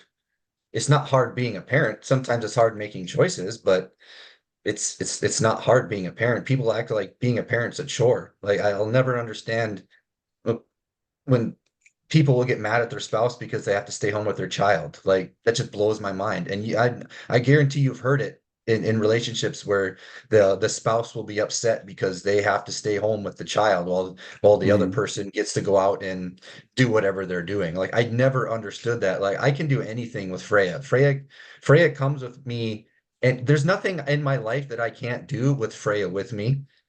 Right. We built our lives around the gym. So Freya has been to the gym since her first week of life. That's Yeah. just we built our lives around the gym, so we made it to where Freya was at the gym with us every single day since the day she was born. And we built our own gym, so we never had to worry about there not being a place for Freya to be. So Right. it's just priorities. Like if your child is your priority, which if you have a child, they should be, you know what I mean? Yeah. Then it's not hard. You know what I mean? You're going to do the things necessary. So this is interesting though, because I think this is a perspective is so huge to me. It's another mentality thing. Mhm. And this goes back to kind of what I said earlier about is it harder or are you just sensitive? So like when you probably have people have said this to you, man, is it hard to lift as hard as long as you got to lift? Or, is it hard to go to the gym 4 days a week and lift? And you're like, no. I just reposted on my story. I came across this old Elite video. Actually, I don't even think it was that old. I'd never seen it. I don't even remember fucking filming it, to be honest with you. And it was me talking about like, I'm always amazed when powerlifters go, they think they're such badasses because they train hard. And I'm like, I love training hard. I love going to the gym and just going berserk. That's one of the funnest things in my life. It's not hard. It's not hard to It's a do pre that. it's a prerequisite. Like Yeah, that's it's just that's like just a part of it. You know what I yeah. mean? So you go, I want to be a power lifter. Okay, well that means this is what I got to do. And like, Mhm. so is parenting for you a similar thing where you're like, yeah, I wanted to be a parent. Well, this is what you have to do. It's not that hard. And not to say that there's not. I mean, I know we kind of talked earlier that point of I want my child to have an easier, better life than I do, but I also want him to grow up to be good. Mhm. Like that's a tough line, and there's tough decisions, and there's hard things you got to do. But overall, you don't look at it as hard because you're like, I love my kid, man. I have an awesome kid. I have an awesome family. Like this isn't hard. There may be some difficult things, but it's not hard. And I think that It's all really comes down to perspective. Yeah, perspective, and it's also like priorities. Yeah. If if you have a child and that child's not your priority, then yeah, they're going to feel like a inconvenience, which I don't understand how that works, but there are people who treat their child as an inconvenience. Yeah, I don't understand. I think that's perspective. I've had this feeling in relationships before where I despise the grocery store. I hate shopping. Can't stand it. But if when I'm in a relationship, like going to the store with my girlfriend is way better. Even though I hate going to the grocery store because I'm going, listen, this isn't me going to the grocery store. I'm getting to spend time with my girlfriend. Mm. And I love spending time with my girlfriend. So why would I hate this? And even if I go do, this was years and years back, but one of my girlfriends, I took her and her daughter to watch that Mary Poppins, the second edition, whatever the hell it was. Dude, I don't want to go to fucking movies and see Mary Poppins, but I got to hang out with my girlfriend and her daughter. Mhm. So I'm not going to be an ass about it. To me, it's a bonus. I get to hang out with the people I want to hang out with. And I was a little bit of a smartass because I was making comments and making everybody laugh through the whole movie. But I mean, why would I look at that as something horrible? Like I get to spend time with that person. I had one of my other girlfriends was really into like airplanes and stuff, and she wanted me to go to this museum. And I'm like, cool, man. I'm asking her questions and I'm learning all this shit. And I'm like, airplanes are cool. I'm not really into them, but they're cool. Like I get to go see something that she really loves. Like you can look at it as a pain in the ass. You can look at it as something you don't want to do, or you can make the choice to go, listen, I get to spend the time with the person I'm in love with and I get to learn more about them. Like, how could you hate that? How could that be so fucking bad? Yeah. To speak on your point when you said how do you go to the gym? Isn't it hard to go to the gym 4 days a week? No, it's hard to go 4 days a week. It's hard to not go 5, 6, 7 days a Yes. week. That's the hard part. It's hard restricting it to those 4 days because that has turned out to be the optimal amount of days that you go to the gym to where Mhm. you're building and giving yourself a chance to grow from it. The hard part isn't going to the gym. The hard part is not going to the gym. I tell people all the time, I go, the hardest thing I ever did to become like a world-class power lifter was training less. Your 2 week training cycle. Yes, that was the absolute hardest thing I ever did. And it took me, it didn't happen. It happened over years. I just kept spreading it out. And that again turned out to be one of the best things. Again, the hard things are always the best. That was the hardest thing I ever did. And the only way I could do that was to deal with my shit instead of going to the gym to deal with my shit. Otherwise, I couldn't have done that. That forced me to go, why do you need to go to the gym every day, Chad, to keep yourself from killing somebody? So I had to fix all those other problems. So in the end, it turned out to be the hardest thing was the best thing because it made me grow. And then it allowed me to go, hey, I can only recover so fast. So I can only train so much. But I'm also fixing myself mentally. So when I am in the gym, I'm getting a lot better work. I'm getting a lot more intent. I'm getting a lot more progress because now I'm no longer there to feed my demons. I'm there to get better. Mhm. I never thought of it that way. This is why I love doing podcasts. Like I never actually that what I just said, that's the first time it's the first time that thought ever popped in my head that way. And I like it. Like it is another point of that truly was the hardest thing I ever did with lifting. I mean, I don't like stretching, but stretching sucks, but I can do that. Mobility work really sucks, but I can do it. I had a hard time with nutrition because I just didn't like eating that much. But I mean, overall, like lifting was easy to me. It was all the rest of the shit that was hard. Eating Mhm. fucking, I don't even know what I know I was getting like 400 grams of protein. From your muscle milk. And I wasn't even calculating. I don't think I calculated calories at that point. It had to be 8 to 10,000 a day. It was freaking ridiculous. I don't know how you didn't get diabetes from all that muscle milk. Well, when you come home once a month and you got like cases blocking your door where you can't even get in, you're like, dude, that's a cheap way to go right there. I interviewed Blaine Sumner and I talked to him about the chicken shakes because I did Yeah, one I chicken watched that shake one. in my life and it was so hard to get down. I'm like, this is not realistic. This is not going to happen. I tried it. I tried it. It tasted like cold chicken soup. I did the whole thing. I did the whole It chicken tasted shake like thing. cold, blended up, damn ass chicken. It tastes like cold chicken soup. I My like whole eating. body I like revolted. eating. It's like, Chad, you're not supposed to be drinking this. Something's wrong. Alert, alert. Like this fucking submarine and the alarms are going off. I enjoy eating, so I don't enjoy eating a lot, but I enjoy the process of eating. If I had to drink every one of my meals, I would feel like I'm missing out on it just feel like I'm missing out on something. But I don't know. I he think did he was did because what he had to do. I think we were about the same size. I think he's taller than me, but I think he said he was usually 385 or 390. So, I mean, it just takes a lot of calories and if you're trying to do it clean, I don't even know. I don't know how you could even do that. Chicken shakes. That's how Yeah, you did chicken how he did shakes. it. That's how That's how he did it. Yeah. he did say he like tweaked it a bunch of times before he got it to where he could really just like drink them. Yeah. That's crazy. Yeah. Okay, so I'm going to shift gears here. You for the people that are on like a regular audio podcast can't see, but Marshall is wearing a white muscle shirt with this whole Chinese emblem on the front, which really reminds me of Jack Burton. Well, there's a good And reason and for that. and I want to know if Marshall actually knows that is absolutely one of my all-time favorite fucking movies. I do because we talked about it before. Have we? I I wore it because I knew it was one of your favorite movies.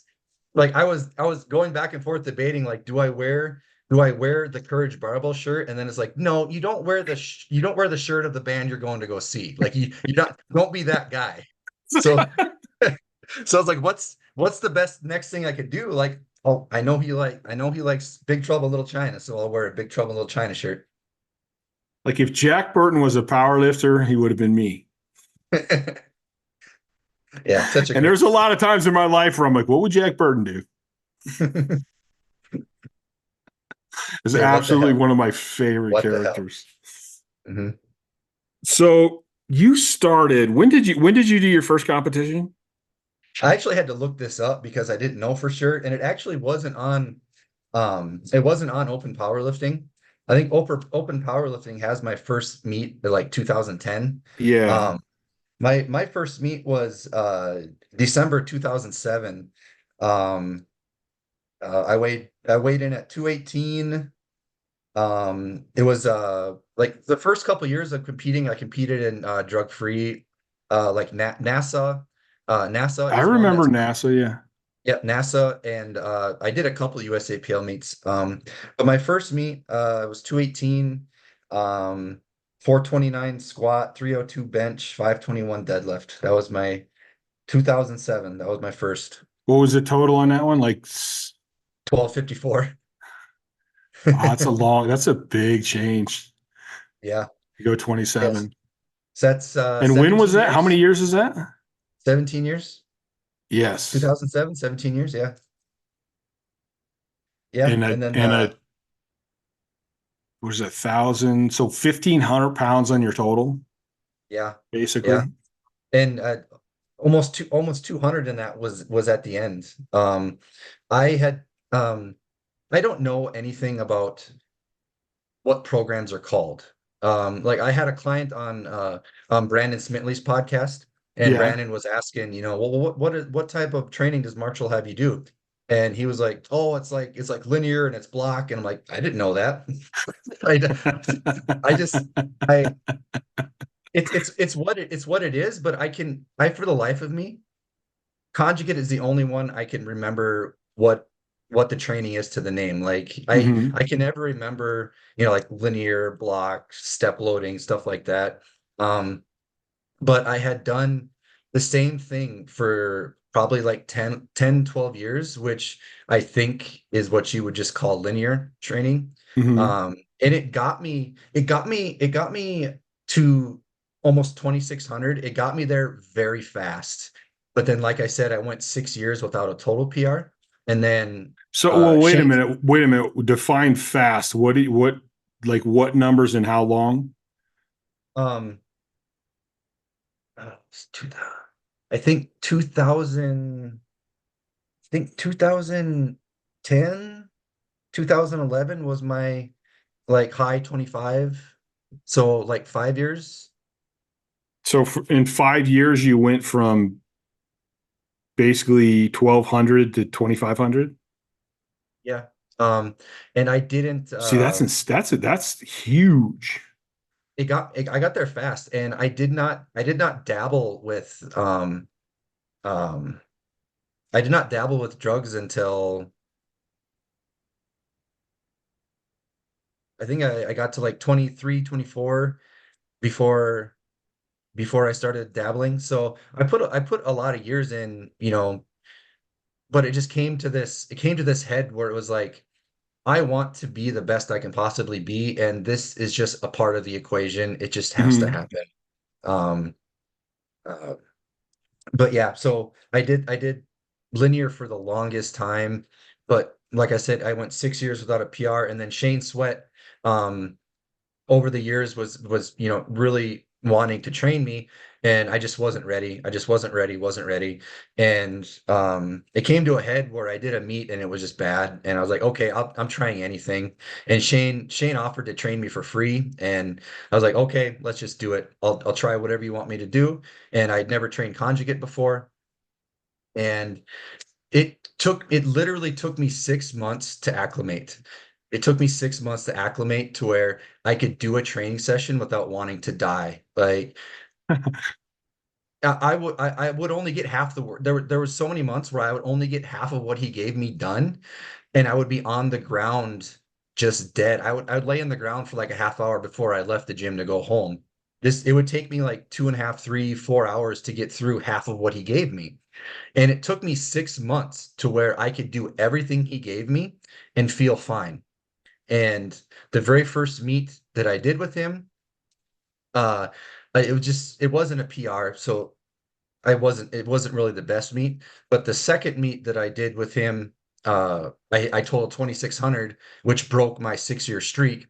And then 5 months later is when I totaled 2745. So I went from 26 to 2745 in about 4 months because everything that he had Wow. me doing just finally Finally came together and paid finally off. finally came together.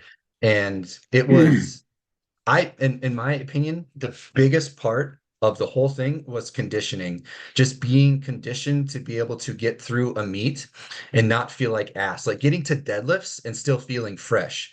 Like I got to deadlifts and I still felt like I just started the competition.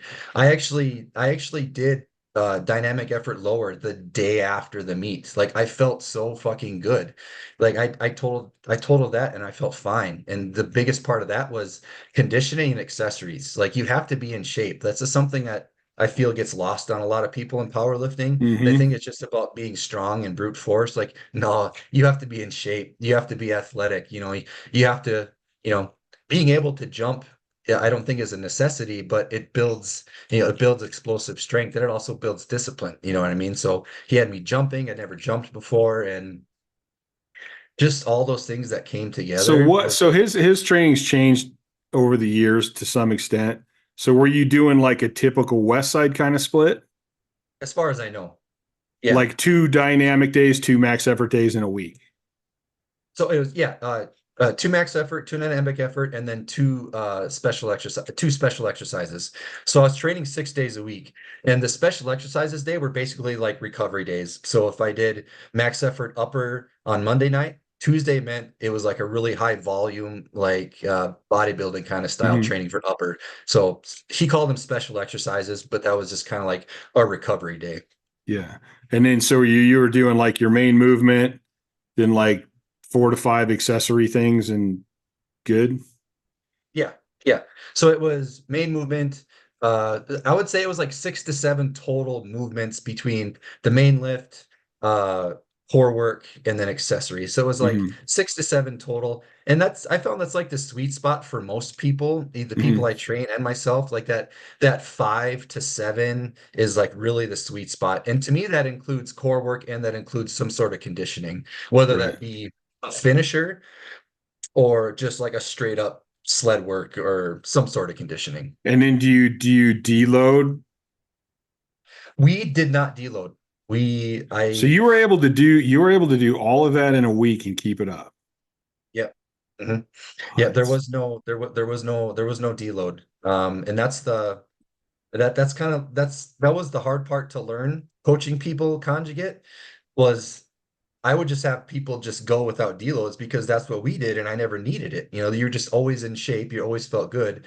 But it took me a while to understand that, people need deloads. So whenever I train somebody conjugate, I don't program deloads, but I make it a very specific point for them to tell me, how are you feeling on a weekly basis? How does this feel? How does that feel? If you need a deload, just you have to tell me. And I will give you one 100%. mhm. And if there's certain exercises, certain lifts that just don't mesh with you or they hurt something, I'll change it. You know what I mean? I will program somebody like 12 weeks out, but just because that's what I give them, it'll change. You know what I mean? Yes. It's Yes. their whatever feedback they give me, I'll change it.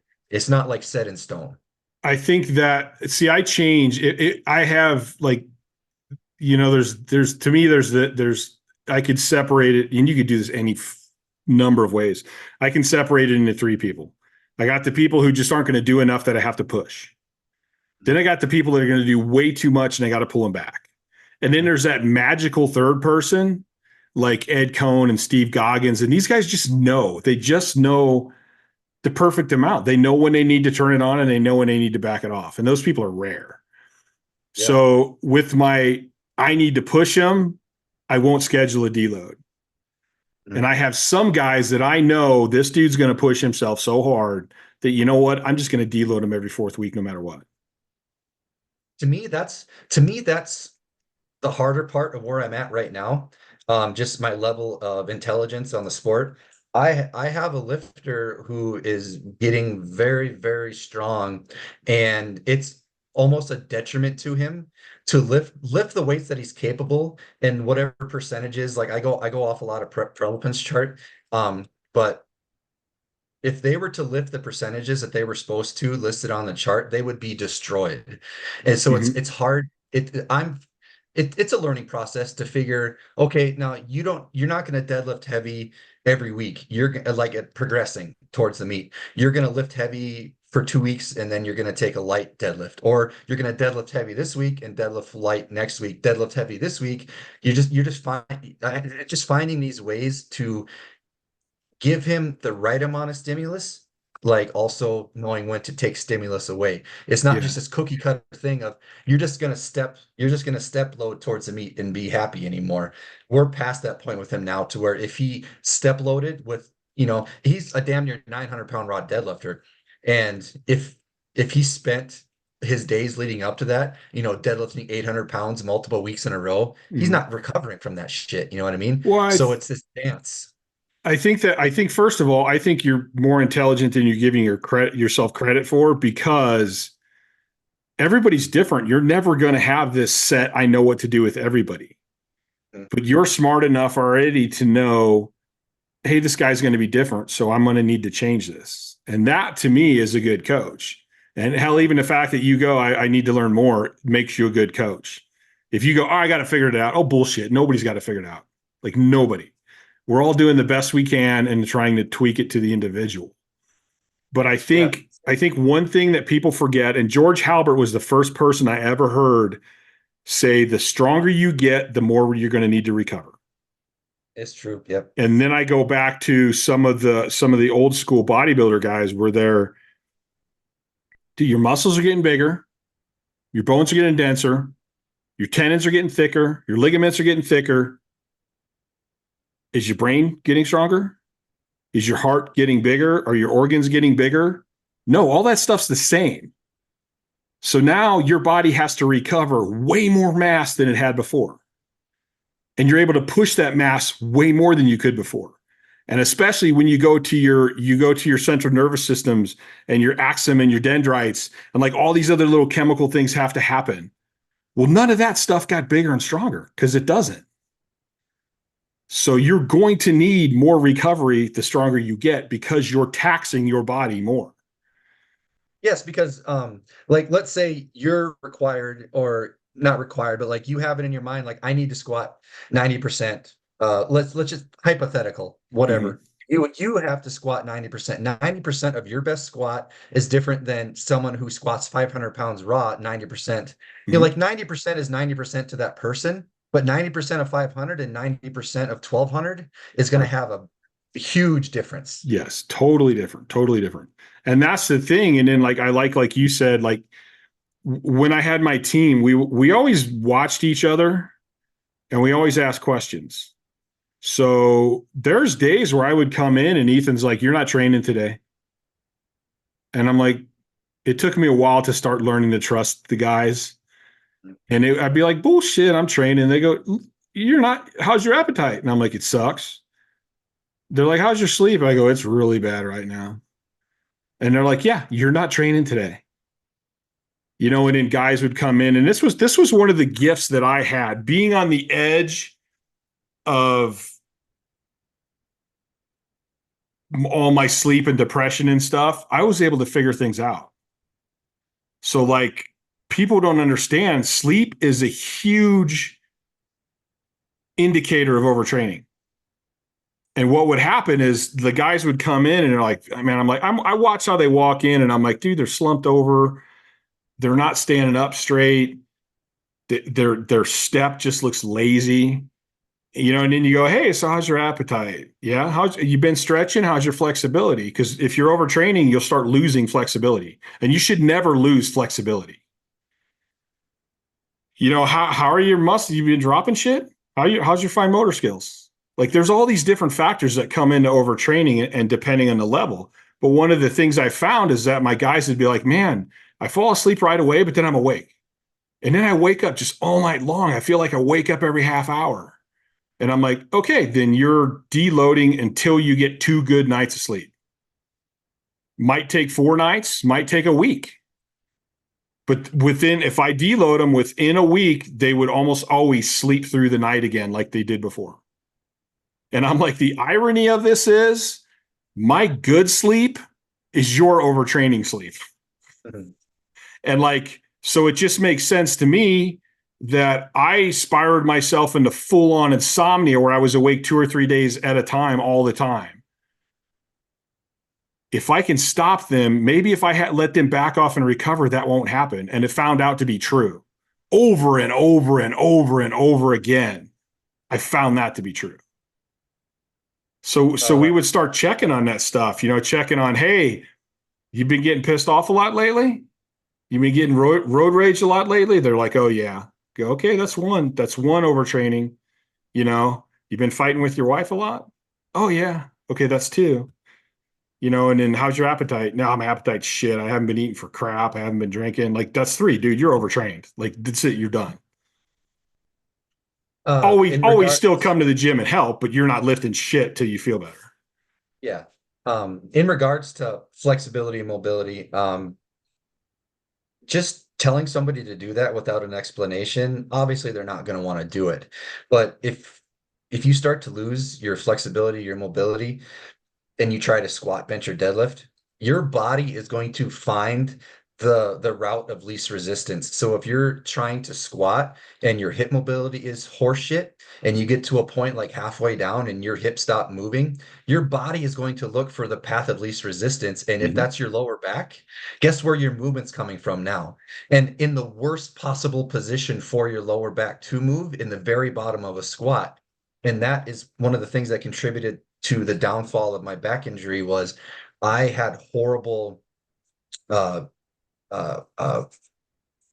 rotation. I had horrible internal rotation in my hip, and it would get and I would try to squat so wide, and it would get to a point where my hip would stop moving, and you could see the movement was coming from my lower back, and it was just years and years and years of that. So that is another one of those things where you have to explain to people why you're having them do it. Because if you just horse it on your mobility and you force a movement like a squat, bench, or a deadlift, you might touch, you might get to the hole, you might get to your deadlift lockout, but at what cost? Where did the movement actually come from in your body? And that's how you get injured. Here's the extended period of here's the extension of that. And this is one of the problems I had in physical therapy, and I'll explain it here in a second. Once you limit that movement, now you start developing movement patterns that are incorrect. And it becomes a habit. So one of my problems when I worked in physical therapy is it's like, okay, they have this shoulder issue. Okay, they come in. You get them out of pain. Then you're like, okay, you're done. You're out of appointments. And I go, but you didn't fix the movement pattern. You didn't correct the movement pattern. So they feel fine now, but they're going to go back to work and it's going to get fucked up again. Like you're not fixing the root of the problem. You're just treating the symptom, not the problem. Yes. And then the other thing is I tell a lot of people, like, if you can't get to your squat in a good position, you're not your strongest. Like and people don't understand this because I don't know why they don't, but like if you put a straight bar across your back and your hands are up on that bar, as you go down and you hinge, you need to be more flexible at the bottom with your upper body. So people have this tight ass upper body and you see their wrists bend and they're barely holding onto the bar and their elbows are up in their fucking back. And so they're in the hole and their whole upper back is curved over. So how are you going to drive your back up if you're curved over? You're going to drive yourself forward. So it's not that you don't have the strength to squat that. You don't have the flexibility to squat that, which will allow your body to utilize all of its strength. So therefore, if you break this down, there's flexibility in strength without even going deep into the muscle and the Golgi tendon and the spindle fiber. You can't get in the strongest position because you're not flexible enough. And I never understood the correlation between thoracic mobility and lumbar mobility. If you Mhm. don't have thoracic mobility, it will come from your lumbar. You know what I Yes. mean?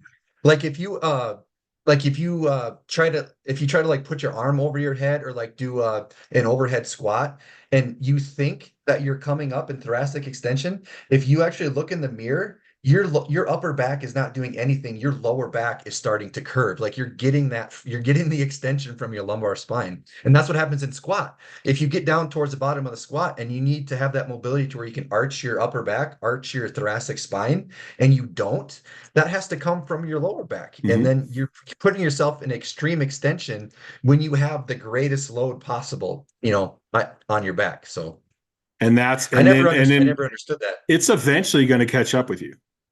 But Oh, well, it did. it's gonna take years, and then you're like, what the hell happened? What happened? Why did what? And it's like it didn't happen overnight, dude. You've been fucking up for years. And it's the Yeah. same thing with all these power lifters that can't lift their arms and their shoulders are all fucked up. It's because you never stretched. You don't have the flexibility, but you kept doing shit. Yeah, I really like that. Dave, I honestly don't know if this was on your podcast with Dave, but Dave admitted that a lot of what him and Louis were saying back in the day was lost in translation because Mhm. when they would tell people to arch their back and they would be at seminars and they would watch people's interpretation of what arch their back was and it was not right. Like that was me. Like Louis would say, arch your back to squat, arch your back and push your belly out. So I learned how to brace by arching my lower back as hard as I could and pushing my belly out as hard as I could. What that did was put me in extreme spinal extension. You know what I mean? Mhm. I learned to brace the wrong way. Well, And yeah, I'm still learning. I'm still learning how to brace the right way. I learned the wrong way. you basically had open scissors, so your brace was nowhere near as strong as it could be. No, And no, and that's why. a lot of us started that. I started that way. Well, that's what I was told. I mean, well, that's how I interpreted what they were saying. You Yeah, know what I mean? yeah, but Yeah. we've also taken it a lot farther. Mhm. Like back then, bracing meant pushing your stomach out. Now Yeah, I tell people, I go, no, no, straightforward. no. Bracing starts with the position of your low back. It starts with dropping your rib cage into your pelvic floor. Like if you tell me bracing, and I love to ask people this, what is bracing? Oh, pushing my stomach out. I go, nope, that's not even close. Mhm. That's like an eighth of what you need to actually do. Mhm. Yeah, and it's fine trying to figure out how to fill up your whole belt, not just Yes. the front. Like Yeah. trying to fill up the 360. And I'm still trying to learn that because I learned how to And do it you wrong. can't do that if you have a big arched low back because you have open scissor. Mhm. Yeah. Yeah, that's something I'm still like when you say motor patterns, like I've done so many things wrong for 15 plus years. Now that I'm trying to do everything right, everything feels foreign. Everything feels Oh, wrong. yes. Everything feels wrong. And then because what feels right is wrong. You know what I mean? Mhm. It's such a mind fuck I to try and do it. It's such a mind fuck. Chris was one of the first guys that really got me to understand bracing because to me, bracing was the same thing. I arched as hard as I could, put as much air in my belly as I can, which actually is not true. You don't put any air in your fucking belly. You're pushing your diaphragm down. But it's just easier to explain it that way. And then when he first, and I argued with him for a long, long time, and eventually he just kept facting me, facts, facts, facts, facts, facts. And I remember finally I went, all right, fuck you, Chris. You've convinced me. God damn it. Now I got to do it. And he taught me, get in the neutral low back, drop the rib cage. I felt like I was rounding over. And I literally I go, dude, I'm rounding over. And he goes, no, you're not. I go, all right, video it. And I literally had to video it to help get myself to go, no, you feel like you're rounded, but the real thing is you're not arched as hard as you used to be. And now you're in a neutral arch back. But watching the video helped me kind of correlate that into my brain that no, it may feel wrong, but this is right. I need to make this, I need to start associating this with being correct. But it Mhm. felt so weird because I had Yeah. been doing it for so long the other way. It feels like you're a train on a track and you're trying to fight off that you're Mm-hmm. trying to drive off the track. It Mm-hmm. feels so wrong. That's one of Now the though, biggest hurdles. that's a very good humbling thing for us though. Mhm. Because now because I get frustrated sometimes. I'm like, dude, you people, your proprioception fucking sucks. Do you guys have any idea where your body is in time and space? And I have to remember back and go, well, no one ever taught them how to squat. Mhm. So like to them, it feels completely and utterly foreign. And I just need to be patient and steady and keep pushing the point across. Yeah. It was the same thing with rooting. When I first started rooting was pushing out as hard as you could. That's not what rooting is. That's not even close. On the side. I would drive out on the sides of my foot, like the inside of my foot would come up, like my big toe and the inside of my foot would like be off the ground. Yes. And I still struggle with rooting. Like my PT has been trying for years to get me to like drive my big toe in the ground, and like I can't do it. Like I'm doing it right now. Like I can't fucking, it's better than it used to be, but it's like trying to squat with my big toe in contact with the ground at all times, or just like the ball of your big toe, you know what I mean? Like keeping that tripod, like that's harder than squatting 1,000 pounds. Squatting 1,000 pounds was when easy. you get it, it's actually really amazing how many things engage and how they engage when you get it right. Everything that's supposed to be doing the work is now doing this the work. this is the greatest thing. I started doing this with my niece and nephew, and now I do it with my great nieces. And I remember I used to explain this stuff to my dad. And my dad had called me up and he goes, I'm watching your niece and nephew. They're doing exactly what you said they do. And like, I'll take my great niece, who she just started walking a couple years ago, but when she first started walking, I'll take her and I would set her on the kitchen counter and I would put one hand on her belly and one hand on her back. And then I would like tilt her forward and tilt her back. And you could feel her brace exactly like I coach people. And then you start watching her feet when she starts walking. Perfect root. Perfect. And I'm like, this is proof that this is how it's supposed to be done. Mm-hmm. Like we're born doing it right. We just screw it up when we start thinking we're smart. We learned to do it the wrong way. Yes. Or we look for the path of least resistance. I think we do that too. I think there's a lot of times, and again, with the movement patterns, we know the correct movement patterns, but we get lazy. Mm-hmm. Oh, 100%.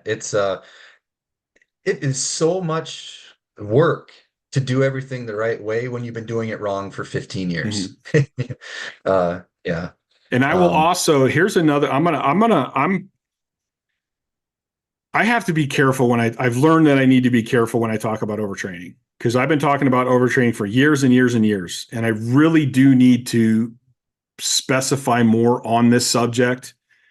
If you're a mid-level lifter or below, you're probably not doing enough.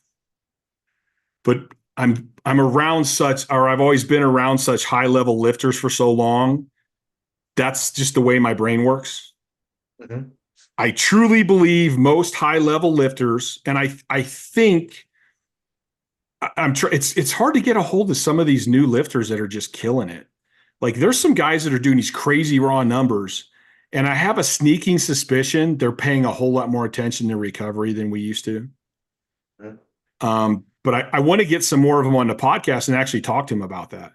But what people don't understand is when you're overtrained, you screw everything up.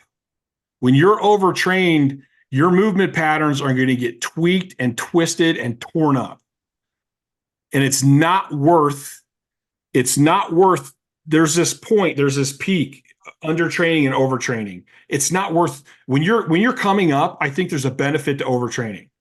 I think it's good for your tendons. I think it's good for your ligaments. I think it's great for your mind. But there's a point where it's not worth it anymore. You're actually better off being a little bit undertrained. Mm-hmm. Because there's so many negative things that can happen when you're overtrained. And guys, like I said, guys wonder why they're too tight and they can't get flexible. I'm like, because you're fucking overtrained. Dude, your body is so pissed off and your muscles are so hypertensive, you're not going to be able to stretch. And that's just more proof that your muscles are fucked up. I mean, like, have you ever went up to your buddy and grabbed them on the traps and it's like knocking on a piece of rock? And they're like, yeah, my traps are yoked. And I go, your muscles are never supposed to be that tight. Your muscles are fucked up, man. How do you not have migraines? How do you not have migraines all day And they're long? like, I do. I get a lot of headaches. Like, dude, that's not good. That means you're fucked up. The motor patterns thing, it's a lot of great conversations with my PT. But he's like, you have been doing things so wrong for so long. It is amazing that your body has adapted and found a way to do it. Obviously, it came to a point where it was too much, but there's so many movement patterns that I have that he's like, your body shouldn't be able to do this, but your body adapted and found a way to move in a way it shouldn't have. And then you drive forklift. So uh at work we have forklifts to where they don't fucking fix them. Like they just let them go ragged. Like there's shit falling off, like there's things bent and things that are leaking. But they over time, those forklifts become the reliable ones because they found a way to work in that fucked up position. Yeah. But when they finally bring somebody in to like fix the wheel or fix the bearing, then everything else fucking sucks because Yes. you have taken it out of that pattern that it adapted to. Mm-hmm. And I have been the same way. Like when he would fix something on me, that is when the cascade of stuff followed. Like when he would Yes. fix something and like make it right, he had now fucked up that system that I had built to adapt around all the wrong shit I was doing. So now when he made something right, now everything else that was wrong, it doesn't fall in line anymore. And then we had to fix this and fix this. And like you have Mm-hmm. to all of a sudden you have to fix the 12 things that you've been neglecting for, a decade. Yeah, because I mean, basically, in the terms of the forklift, it wears to where now it's this crooked wheel is actually worn to where it works. Yeah. But then when the guy goes, dude, this is all screwed up, and he replaces those parts, well, the other part, the tie rod, had also worn to fit that. Yeah. Now it doesn't fit it when it's upright anymore. And Now you it's have to fix basically that. you look at your shoulder and it's like it's the same thing. There's a lot of moving parts. And if you lock down one and this muscle got tight and this muscle got loose, as soon as you fix it and start moving it right now, it's going, wait a minute, whoa, what the fuck are you doing, man? But the thing is, and I think it was AJ, I think I was talking to AJ Roberts and he was talking about this, and it was like, dude, I don't want to learn from the power lifter that's 30 and is going to be fucked up when he's 50. I don't want to learn from the fucked up power lifter at 50. I want to learn from the guy that was one of the top power lifters and is now 60 and in great shape and moves great. Mhm. And I'm like slowly raising my hand. I'm like, dude, I'm 50 and I can do whatever the fuck I want. I ride little kid 20-year-old BMX bikes, man. Like, but I was always, everyone made fun of me for my flexibility work. Everyone made fun of my mobility work. Everyone couldn't believe that I could do the splits. And I'm like, That was frowned upon. but I did all that stuff Mobility work. because Yep. I knew it needed to be done. Mhm. And then when I would go talk to Louie and go, Louie, dude, your whole concept of the stretch reflex is incorrect. I go, you're not taking into account the Golgi tendon apparatus. You're not taking into account the muscle spindle fibers. And he just didn't want to hear it.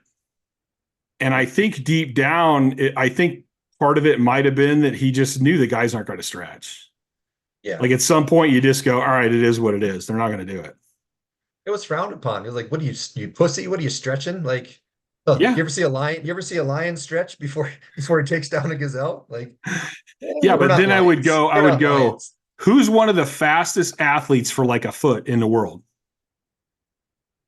Sumo Usain wrestlers. Oh, Sumo oh, wrestlers. Oh, for a foot. Okay, Yeah. yeah. Oh, yeah. Sumo wrestlers are explosive as fuck. Like Yeah. I And you know love why they're sumo. so explosive? Because all them fat asses are flexible as shit. Yeah, they're I love watching. Me and Freya watch sumo. Like I love how explosive they are. Like I would love to see like a legit powerlifting coach who understands explosive strength and all that stuff. Like train sumo wrestlers. That'd be so amazing. Could you, well, just, I mean, I would like to see what some of them can squat. And I would like to see if you trained them in powerlifting, especially with like dynamic. I think you'd go in there and just destroy guys. Yeah. But I mean, 'Cause really, they're you're so looking at 400 and fast. 500 pound guys that are in a deep squat. And when they go, man, they go fast. Yeah. Maybe he can't keep it up for 6 feet, but for a foot, that sumbitch is fast. But that's their sport. That's, I guarantee if they had to be fast for longer than 5 seconds, they would train that way. But, they, But the point being, they're really flexible and they're the fastest at that. Mhm. So how can you tell me being flexible is bad? I think that gets muddled, flexible past necessity. Like if you're Oh, trying to there's be flexible, so if you're trying to be flexible past the necessity, you know what I mean? Like if you're, if you're, I think that's where it falls in. Like people think flexibility means like gymnasts, like you can put your legs behind your head. Like I think you have to be flexible in the range of motion that you're expected to work. You know what I yes. mean? Like Yeah, that to me, that's flexibility, mobility, however you want to define that. I know yeah. the two are different, but it's like I think you have to have flexibility in the range of motion you're expected to perform in. Yeah, exactly. That's like saying a lineman needs to squat 1,000 pounds. Yeah. I don't think he needs to squat 1,000 pounds. I think he needs to be able to do 700 quick. Yeah. Mhm. But So then it's also why would benefit you to rest. waste time trying to get him to do 1,000 pounds if it's not going to benefit him?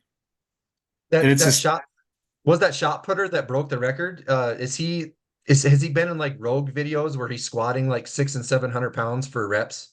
uh Was the guy from America or not? yeah, he's American. If there are those videos, I'm going to look him up because I'd like to see that. I just watched a video that Rogue put out of an Olympic shot putter, Because and he's again, squatting like 600, 700 you pounds for you throw a reps.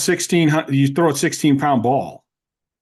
Like when I went into the Highland Games, I have a background throwing, but the Highland Games is totally different. Mhm. So what was really cool is when I went to the Highland Games, I'm like, holy shit, dude, that's this guy and that's this guy. And I knew all the pros and stuff. And like just getting to meet them, I'm all pumped up because I get to meet the pros and shit. And that was exciting for me. And then it turns out most of them knew who I was. So they're like all excited. They're like, fuck, you're Chad Ikes, dude, man. It's like, and we would sit down and talk. And there's actually a couple of them that really went out of their way to help me with technique and stuff. And we used to laugh because I'm like, dude, if I could train you, you could throw shit so goddamn far. And they're like, yeah, you're already strong, dude. If you let us teach you how to throw, like learn the technique, because it's like there is crossover. And I did well. Like I came in right away and I was like an A thrower, which is just under pro. And that was just because I'm strong. Like, and I trained force and stuff. But it's not optimal. Like all those pros couldn't come close to me in the gym. But they outthrew my ass. They don't need to. Yeah, because they don't need to be that strong. They need to be more explosive with a lighter weight. Yeah, I just read there's a really cool book, um the original, it's about the original West Side Barbell in Culver City. It's Mm-hmm. called like Secrets of Culver City West Side Barbell. And it not only talks about the original West Side, but it talks about the culture of strength sports in like the 50s, 60s, and 70s. And Mm-hmm. so many of those guys were shot putters before. And then Yeah. so many of them trained powerlifting for shot putting. Like, how many shot putters do you know? I've heard Louis talk about shot putters that bench 5, 6, 700 pounds in Mm-hmm. the gym. And but that's just a huge part of it. They squat 700, 800 pounds in the gym, stuff like that. So that's Mm-hmm. just the carryover is huge. Yeah, like you had guys like Brian Oldfield was a 500-pound bencher, 5+. Randy Barnes was a 5+ bencher. But you also got to remember they were doing 500 pounds and it was fast. Yeah. And they Speed work. also, you'd be like, holy shit, that's fast. You could probably bench fucking 620. No, if you added 10 pounds to it, they were done. Like, Yeah, because they were just, that's explosive people. That's explosive yeah, people. They'll annihilate a weight, and then you'll put 20 pounds on and it'll bury them. Or you'll have somebody like me who has my 500 pounds will be the same speed as my 1100 pounds. So yeah, it's like, how do you those both of those are hard to judge on meet day unless you know the lifter. If you know yes, the lifter, it's not that hard, but it's like you see somebody annihilate a weight, you're like, put 50 pounds on the bar, and then they just get destroyed. You know what I mean? yeah. Like, did that just happen? And a little bit of that is how you train. Are you training your slow twitch, your fast twitch? Are you training your body, your central nervous system to be explosive like that? Like I'm debating on if my back holds out, I'm debating on trying some master shot put. And I'm like, if I go master shot put, I may train all dynamic. Like I might not do any max effort work at all. You can make the argument that you've already have a strength, a base of strength to begin with, Yeah, I just need to get or faster. at least all the strength that you would need to be able to do shot put. You know what I mean? Yeah. And I think it's different. And like when I have a couple of IFL football players, well, I got one that I'm kind of helping now because the other one decided to stop. But I'm like, dude, I don't give a shit if you squat the parallel. I want to see you in your stance, and I want to go about that depth. Mhm. And like, I don't give two shits if you pause your bench. Like, you're not a power lifter. Like, so I kind of bend the rules and go, you're still a football player. You're here. I'm going to use all the knowledge I learned in powerlifting, but you're a football player. It's specific to their sport. You Yeah. can't try and train a shot putter like a power lifter. You have to make it specific to their sport. You know what I Yeah. mean? Yeah. They're in the, and I think that's actually a very positive thing. And I think I've talked about this in a couple of podcasts because I remember talking to Hunter, who was my IFL guy, and he couldn't grasp the concept that there's power lifters that I struggle with getting them, like telling them they got to deload for a week. I might as well have kicked their dog. Like they hate it. And Yeah. Hunter's like, dude, I don't understand. You tell me I can take off for a week, I'm happy as shit. He's like, I hear the words deload, and I'm like, yeah, I can go play basketball this week. You Because know? that's a part of his training. You know, like powerlifting is our training. Like strength training is just a part of Yes. it's a part of sport. You know what I mean? Yeah. But probably if you told him like, okay, you can't play football for a week, then he might, then Yeah. that might bother him. Yeah. But But it's that differentiation of like, no, I'm in here to get stronger for football. Mhm. And I kind of think powerlifters, because we get, and I think you talked about this in one of your recent videos, where if you come in and that first lift doesn't go like you want, it like ruins everything. Yeah. Because to you that was competing. Mhm. Like you associate that with competing, and I think what we need to do is we need to go, okay, you're a power lifter. Competing on the platform is your sport. This is just training to be on the platform and kind of make that differentiation, because we all know that not every session is going to be the best. Not every session is going to be 100%. Like if you're, and me and Laura Phelps talked about this.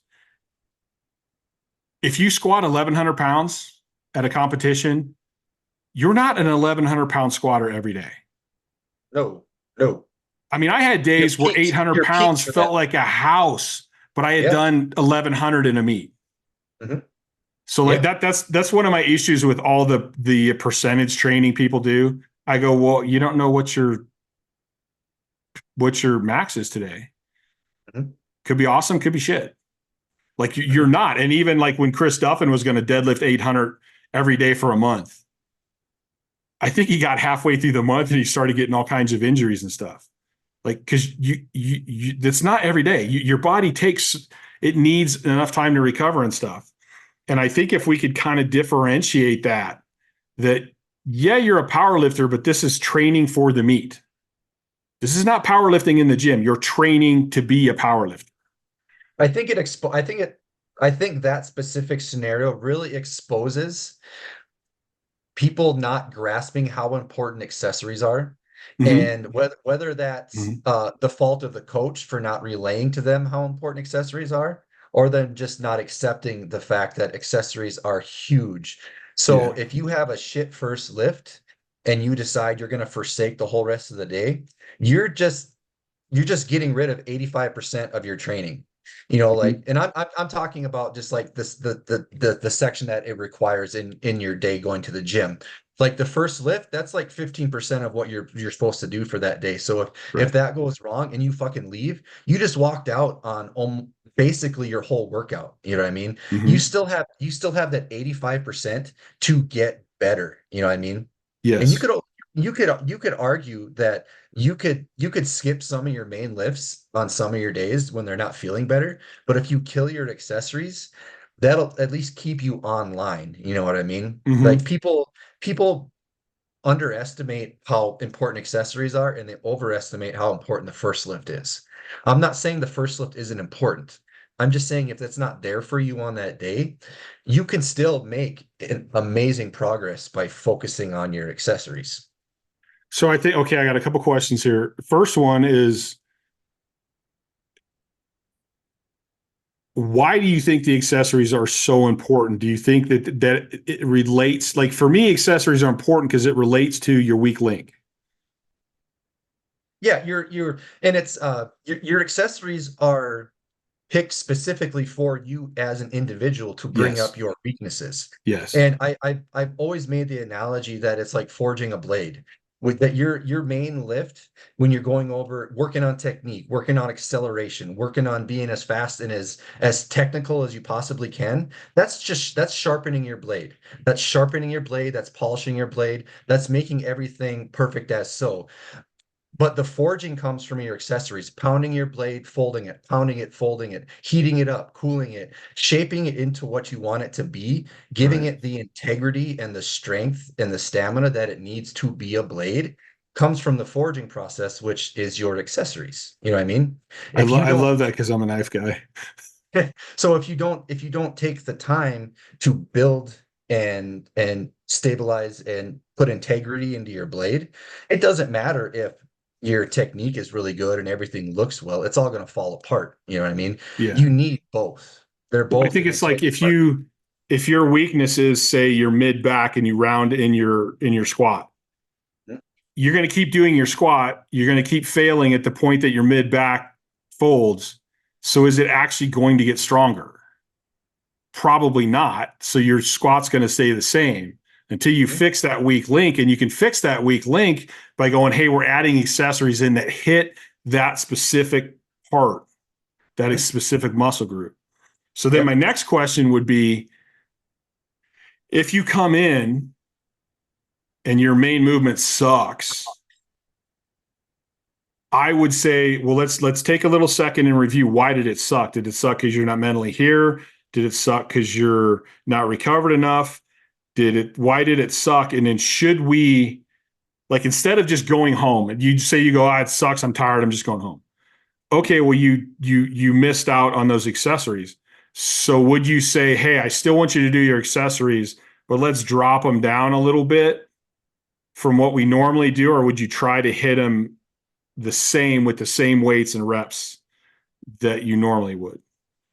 So that's all situational. I find that generally when someone has a poor showing on their first lift, in my mind, in my experiences, it's always been mental. It's always been they've had this expectation that this day should go better than it's supposed to go to, or they just have these expectations that aren't realistic. And as a coach or as a friend or as a training partner, you need to sit down with that person and be like, okay, what was your expectation of today? And then when they tell you their expectation, you'd be like, was that realistic? Like, is it realistic that you're going to come to the gym every single day and every lift is going to fly? Every lift is going to be explosive. It's going to feel great. If that is the case, that is an unrealistic expectation. Mhm. Obviously, you need to come into the gym excited, wanting to do what you're supposed to do, but you also have to understand the fact that there's mental, physical, hormonal, like so many different factors that can throw your day off. And to comment on the accessories, if it's because you are overtrained, then yes, obviously, you should adjust the weights, sets, reps on your accessories, so forth. But if it's just one of those things where you had this expectation where you should have been able to do this today and that wasn't the case, then I feel like you should still hit the accessories hard. I had a really bad habit when I was a power when I was coming up. Like if my lift didn't go the way I wanted it to, and I was like, okay, I have to punish myself for sucking. Like my next lift, I'm gonna do it until I throw up, or I'm gonna do it until I can't stand up. Like I have to punish myself for having a poor first showing. Uh, you could say it was a bad habit, could have been a good habit. Like it probably caused more problems than it did anything else. But that to me, that's better than just quitting.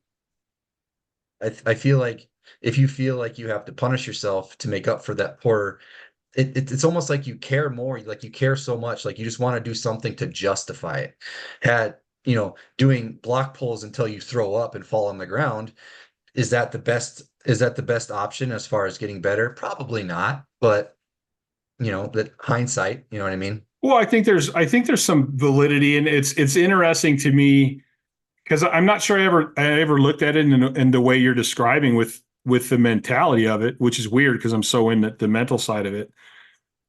But yeah, if you like, I hate when there's times. So if I have somebody squatting in there and they just suck, and it's just their technique's crap, like I'll drop the weight down and have them do a few reps perfect, and let them know now that was good, man. That's what we need to look at, because I don't want them leaving with that negativity. Mhm. Like I want them to leave with a better insight. And I think, like you said, if it's truly they just came into their max and their mental, it's like, okay, well, you know what? You could stay here all day long and you're probably not going to get it, because you're gonna exhaust that mental capacity, and it takes so much mental capacity to do those main lifts. But you could do your accessory work and do a really good job at it, because usually it's single plane stuff, or it's a chest. You do a chest supported row, dude. You don't have to worry. It's in a machine.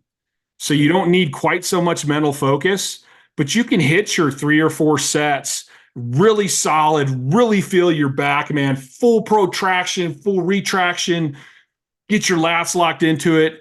And at least you're going to leave going, man, I nailed my accessory stuff today. Like I felt good. I felt like I hit everything. And then you're leaving again with that positive note, instead of having that negativity sucking you down till the next time you can come in and redeem yourself. You're leaving with a win. Yeah. And as far as like being the one of the downfalls of being an online coach is you don't get the fuck's the word I'm looking for? You're the after effect, and you don't have the instant. It's damage control. I mean, it's not Yes. you don't have Yeah. the convenience. You don't have the convenience of being there in person and seeing them and being like, okay, like you said, drop back down. We're gonna do some of these. I hear about it after. I hear what ensued after the fact. So it's all damage control. So now I have to like dissect and figure out, okay, why did it go wrong? What were your expectations? What did you do afterwards? This is what I would have done. And then it's just it's a lot of it's damage control, which is fine. Like you learn, it helps you learn about your client. It You're helps you're you still learn about you're training. you're still learning. They're still learning. It's just not happening as quickly as it could. Yeah. Mhm. As long as you identify it like that and you're just not some horseshit coach that just lets those days happen and just like, whatever, just it'll be better next time. Like, Yeah, no, it yeah. won't, You, because you it's had a just bad day. Oh well. Like, no, that's a learning, man. That's part of learning. Mhm. So a couple more questions I have for you. We're running about 2 hours and 30 minutes. I had a question for you. I knew this one was going to go long, which I'm cool. I'll keep recording. I don't give a shit. Okay. Um, I just wrote an article. Like I don't know why I wrote an article because I have nowhere to put it. But I wrote an article about the best way for me to train being 40 years old and plus. Mhm. What and I'll give my answer after you answer, but what is the best way that you have found to train people who are 40, 50, 60 plus, whether it be reps and sets or max effort work, or like not max effort work, but like max effort for that day and whatever movement it is? Or is it like sets and reps? And I know you're probably going to throw in the caveat, well, I train people in person and I can see what they're doing. So try to think of it more along the lines of you're an online coach, you know what I mean? And you don't have that access to see them specifically. Like if you had a 50-year-old lifter, loves lifting, little beat up, still wants to strength train, they want to be strong, but how would you what is the best way to approach in your opinion? If you It had to pick depends. like a style or a genre of, First or of all, maybe like yourself, let's say yourself. Let's say it yourself. So there's no depends. Like what is the best way for you to train? I literally train. There's no rules for me right now. Mhm. Like I literally train. I think I'm going to change it, because I've literally been training how I feel. Like I have no schedule. I train what I want to train when I want to train it. And I go strictly by feel. And I think that's okay. But there's a part of me that wants a schedule again. There's a part of me that wants a more rigid way to go. But I like to try. One of the greatest things about being older and going, listen, I'm never going to do what I did before. And that's okay. That's cool. I'm not that guy that freaks out because I'm not an NFL football player anymore. Like, I don't care. The beauty of it is I can try whatever I want. Like, I don't have a competition coming up. So I can literally do whatever the hell I want to do.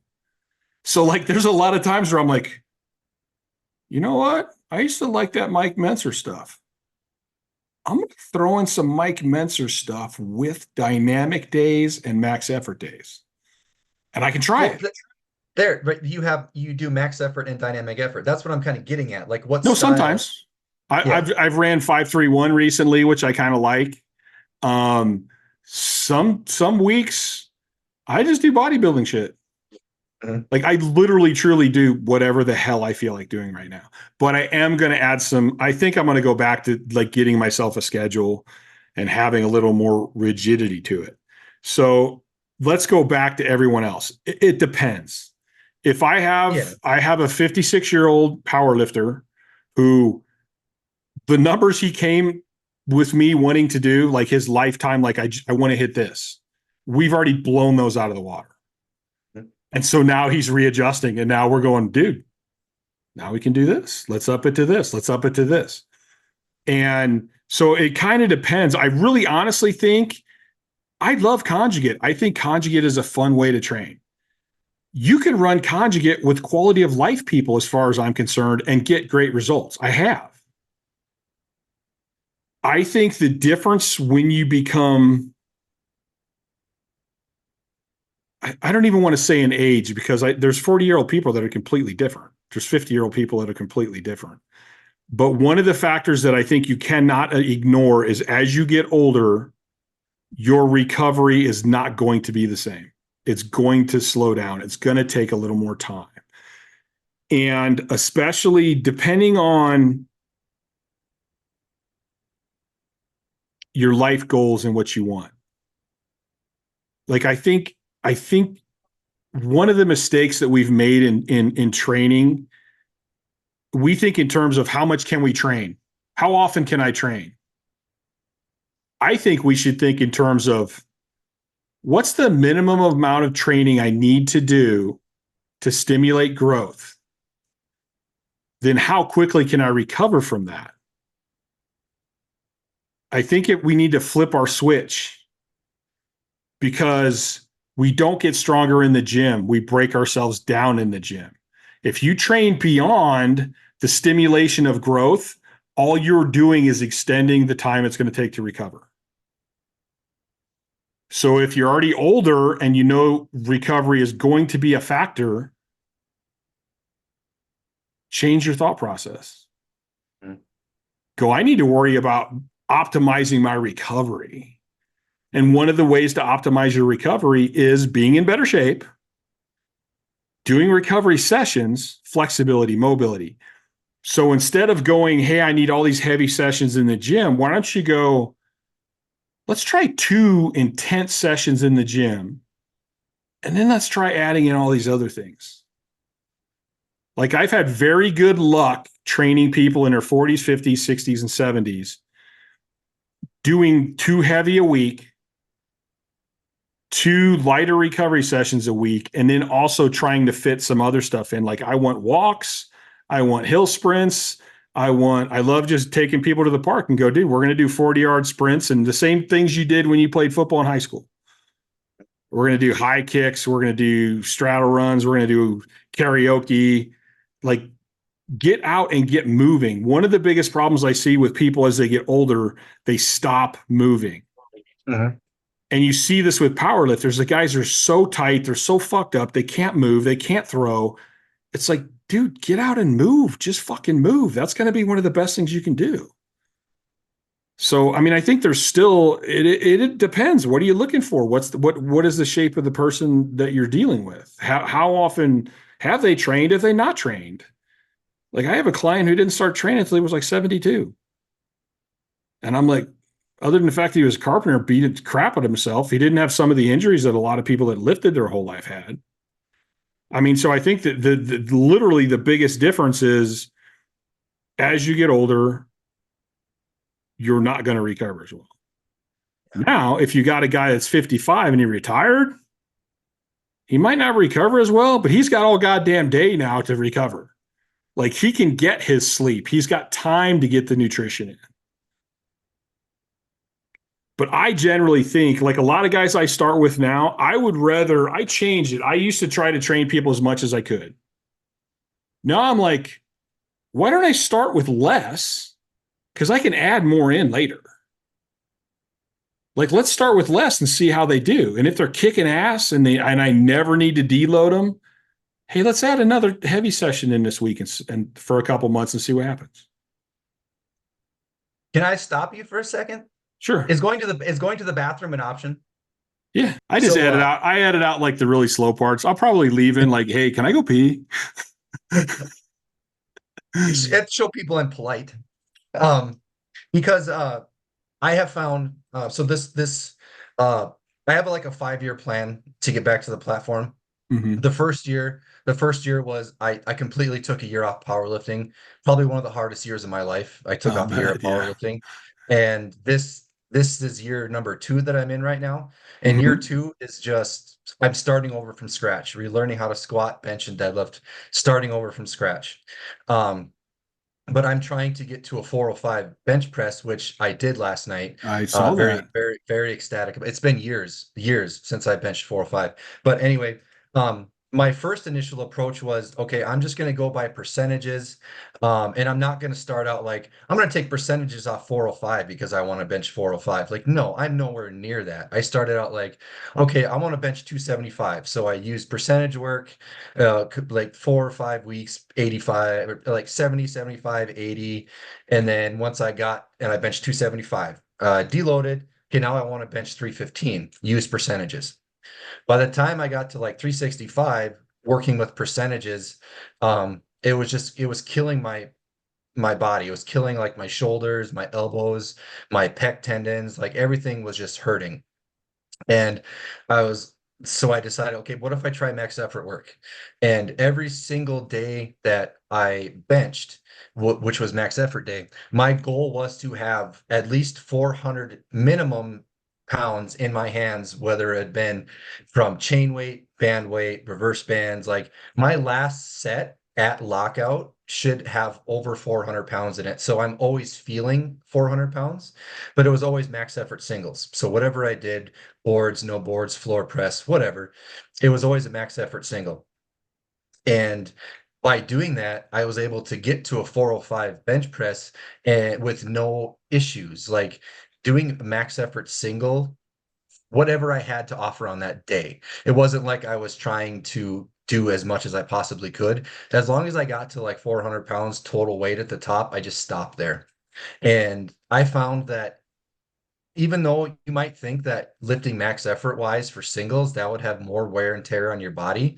For me, the mid weights, like the 70 to 85% for reps and sets, that did way more damage to my body than lifting for max effort singles. And I'm starting to realize that maybe that's how I need to train, even though it kind of doesn't make sense. You'd think lifting heavy singles all the time would have worse wear and tear on your body. But for me, I benched 405 last night. I don't feel anything today. Like I don't feel anything in my upper body. I'm fine. As opposed to if I did, 85% for 3 sets of 3 or whatever. I was just destroyed. Okay, here's a couple thoughts. First, when you said doing the percentages, you were getting all this joint pain and all this other stuff happening. All that stuff happens because you're overtrained. Maybe you just needed a little more time in between those sessions to heal up a little more. Mm-hmm. Now, if you go in and you do your max at 405, but the other way was 385 for 3 sets of whatever, look at it from a volume standpoint. Yeah. Of course, the other one's wearing you out. It's a whole lot more volume. Yeah. That's what I'm like figuring out that I can't handle that type of volume. I can handle the heavyweights for less sets, and it got me to my goal faster than. How do you know you can't handle them? Have you tried doing the percentages with more time off? Yeah, I guess. I mean, this And the this is question, this is where it's all really funny to me, and I don't. Part of me goes, Chad, you're a genius, and part of me goes, yeah, you're just a regular dude.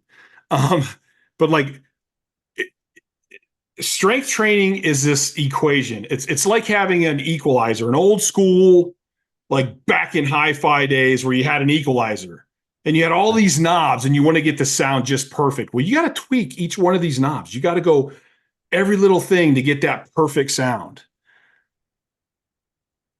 Well, training is the same way. You got to get the right volume with the right recovery. You got to work the right force with the right, or you got to write the right mass with acceleration to get the perfect force. So you're going to be punching things in on and off all the time. And your first thought was, this one's not working because I'm feeling beat up.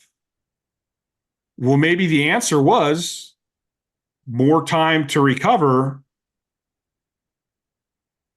And then you went, no, I'm going to go to max effort, which I'm a max effort guy. So like, I'm like kind of playing devil's advocate a little bit here. yeah. Just to prove a point. Mhm. Okay. So you the other one, you can't say the other one didn't work.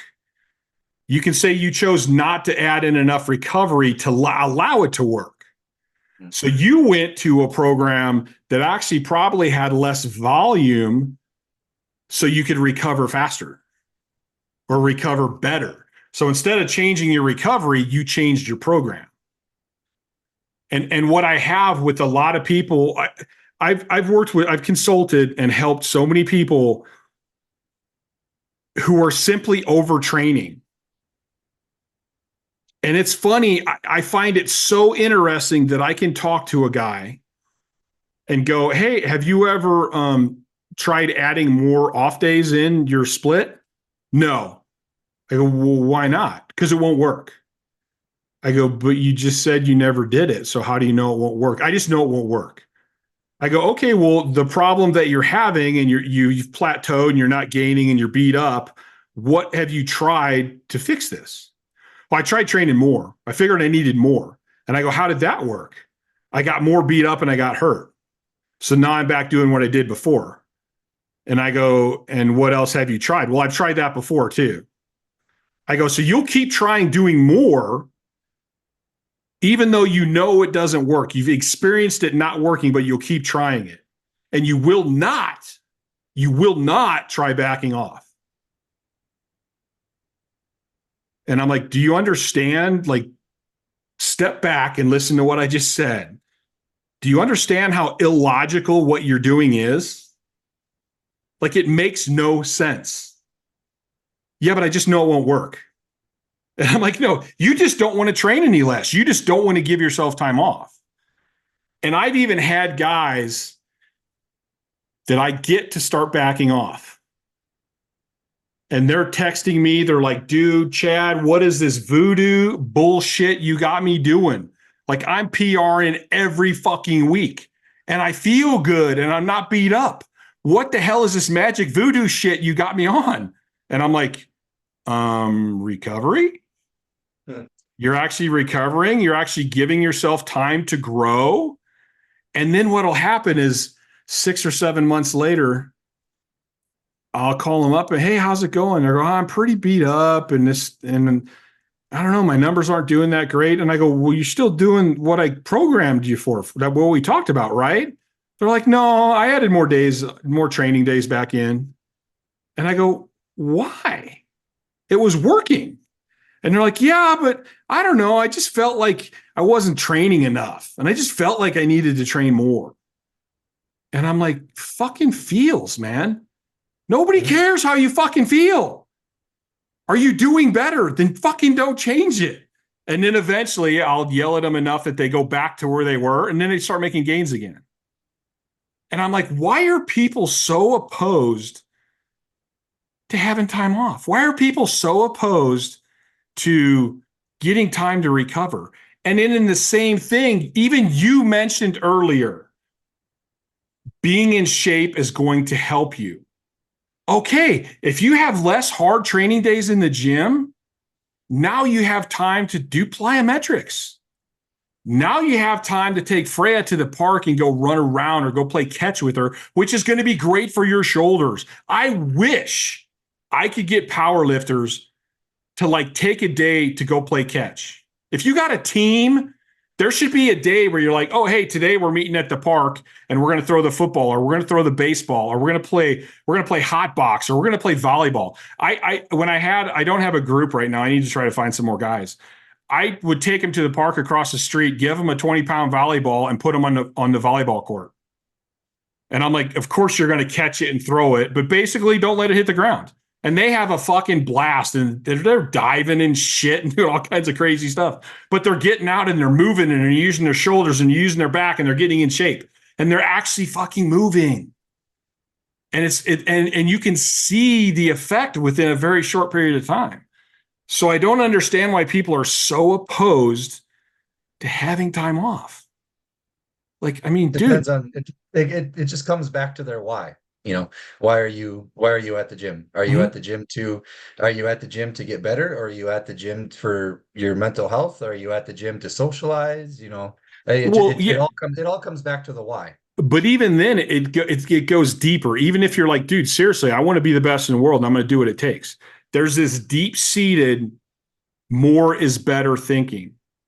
And I get this because I'm blue collar, and I thought that way for a long, long time. I think it's they don't want to do less. It's not that in my mind, it's not like doing more is better. Like I don't want to ever be seen doing less than somebody else. Yeah. I always want to be doing as much, if not more. But I never want to be doing less. It's like the whole saying, like, I don't like to win. Yeah, but less can be more. I don't like to win. I just hate to lose. You know, that kind of thing. Like that's one of those sayings. So my example for this is I grew up around construction. Grew up on job sites. When I really started working full-time on the job site, I'm like, dude, none of these old motherfuckers, I'm going to outwork every one of these old motherfuckers. Not a problem, man.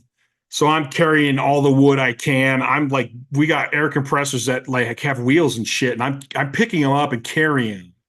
Like I'm working my ass off.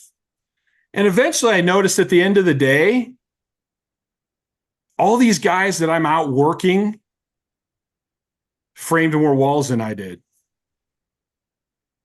They actually got more work done in the day than I did. And I went, that's kind of fucking stupid. Yeah, I'm out working them. I'm doing more work than them, but they're getting more work done. So what the hell's the point of all this work that I'm doing? You have to find the line. Why don't I learn from them and their efficiency and then do that faster? Instead of just running around doing shit, but I'm not efficient, why don't I learn to be more efficient? And it was the same thing when guys were on the APF Outlaw Forum bagging on Chad. Chad only works out 2 days a week. Chad does this, Chad does that. And I knew most of them. And I actually like him because at least back then, those guys were not hiding behind a name. You knew who it actually was. Mm-hmm. And I'd write him back and go, listen, dude, I'll help you out if you want, man. Because, you know, I'm obviously out totaling you by like 400 pounds. So maybe instead of bitching about what I'm doing, you might want to listen to me. No. I know how much I need to do. And like, well, really? Then why aren't you beating me? They never had an answer to that one. And I'm like, at least try it. What is it going to hurt to try doing less? Like, you'll try doing more. Why won't you try doing less? Maybe if you do less, your sessions, you'll have more good sessions. You'll be able to push even further. Like, I'm not even saying it's the answer, because when I trained my team, I had guys that could sleep good. I had some guys that had great genetics. They recovered well. They all trained more than me, but I still had them training less than everyone else. Like when Scott was lifetime drug free. Scott does 1,000-pound squat. He's pulling 800 pounds and he's benching 700 pounds. He's training 2 heavy sessions a week. And he didn't even want to do that. When we went from basically a 12-day split to a 14-day split, he said he was not going to do it and he was going to train on his own. And that was the one time I went, you know what? I try to treat this like a democracy, but I'm fucking king. And this is what we're fucking doing because you fucking need it. He had like a 900-pound squat. Going to 14 days, within like, I think it was 3 or 4 months, he did 1,000. And we went to the meet and he does 1,000 and I'm just grinning. And he just walks by me and he's like, shut the fuck up. And I go, yeah, 14, I'll be undertrained. He didn't want to do it. I forced him to do it. What did his numbers do? They jumped again. Throughout the whole time that I've added days in, everybody on my team, their strength went up every time I added more rest days in. And we're not talking fucked up guys like me. We're talking guys that sleep, guys that had decent genetics. I had guys, big guys, I had little guys, I had all kinds of different guys. Every one of them got stronger every time I gave them another rest day. I honestly can't think of a person who didn't get stronger that I added more days in on them. Mm-hmm. Yeah, that's hard to do. I can't tell you why. It's just, I don't know if it's ego or the way we were raised, but it's just hard. It's hard. It's a hard thing to let go of. That's for sure. I going from 8 days to 10 days, going from 10 to 12, going from 12 to 14. Every single time I spent months going, man, we need more days off. Like we need more. I mean, I would spend months talking myself into it because I had that blue collar, more is better, more is better, more is better. And it's bullshit because if more is better, why don't you train 7 days a week? Why don't you train 4 hours a day? Because more is not better. That's why. Trust me, if it would have worked, I would have did that. The worst thing in my career was having Dave point out to me that if I really wanted to be the best, I needed more days off. I mean, that was the hardest thing for me, but as I said, it turned out to be one of the best. But yeah, that's the way it is. What do you really want to do? People want to talk about how badass they are. People want to talk about how much they sacrifice. Well, if you want to sacrifice, try doing less. Otherwise, don't tell me you're tough and don't tell me you're a badass because you won't do it.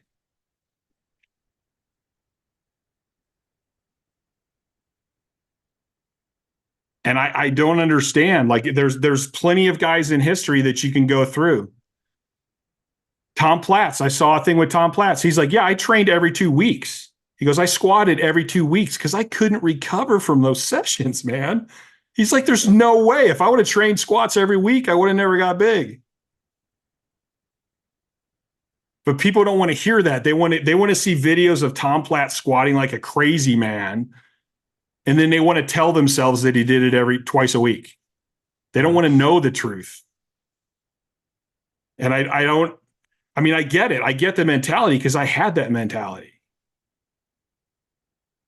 But what I don't understand is why we don't learn from it eventually. And you got guys that are, no, I'm fine on 4 days a week. And I'm like, really? Well, why are your shoulders so tight? Why do you have all these muscle problems?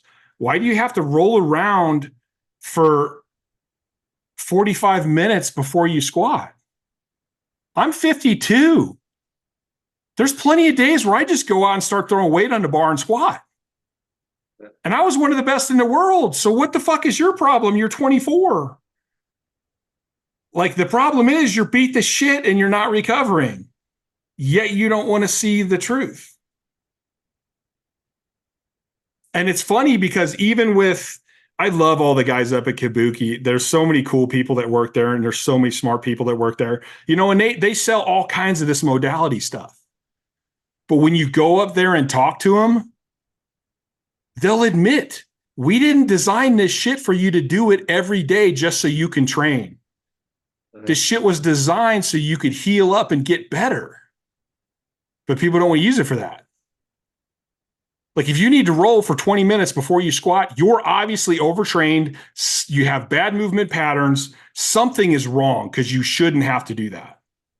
But people, oh, that's just part of it. That's just part of it. That's what you got to do to be a power lifter. Fucking says who?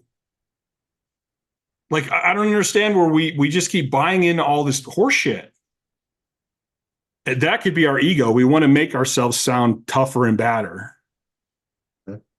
And I'm like, oh, you're beating the crap out of yourself. Big tough guy. I don't give a fuck. Like, the tough guy wins. The tough guy breaks the records.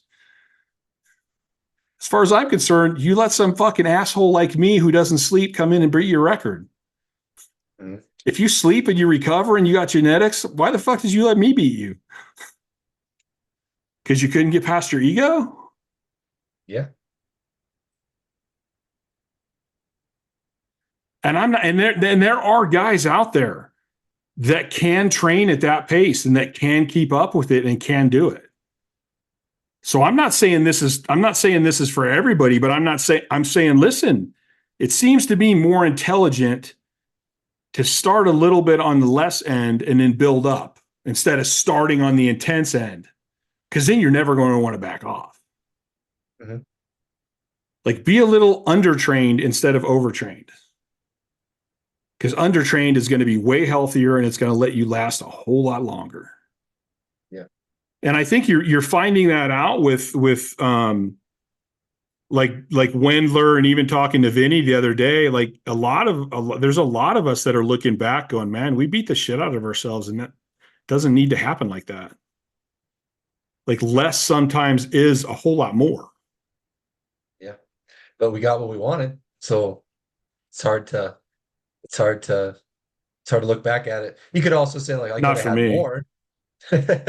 Yeah, for me, there's always more. I actually look back on my career a lot, and it's not me going, oh, poor me, I'm not as strong now. Oh, I could have done this, I could have done that. I'm looking back to go, wait a minute, what could I have done better? Because now I coach people, and I actually give a shit how my people do. So I'm going to go back and analyze my career and find out what I could have done better, what I should have done. Oh yeah, I'll sit here right now and go, you know, my suicidal shit, you know, me being awake for fucking 2 weeks, that's my fault. I caused it. Because I didn't learn fast enough what overtraining can do to you, and more specifically, what overtraining can do to somebody like me who already has these issues. It was my fault.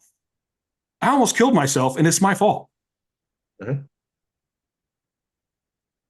All I can do now is go, wait a minute, I'm going to learn from this, and I'm going to help more people. My lifters learn from my mistakes. Mm-hmm. Like mobility work, core work, conditioning, that's non-negotiable. Like that's not, like they're never, well, they might, but it's my goal for them not to make the mistakes I made. And right. I'm equipped now with the tools to help them prevent that.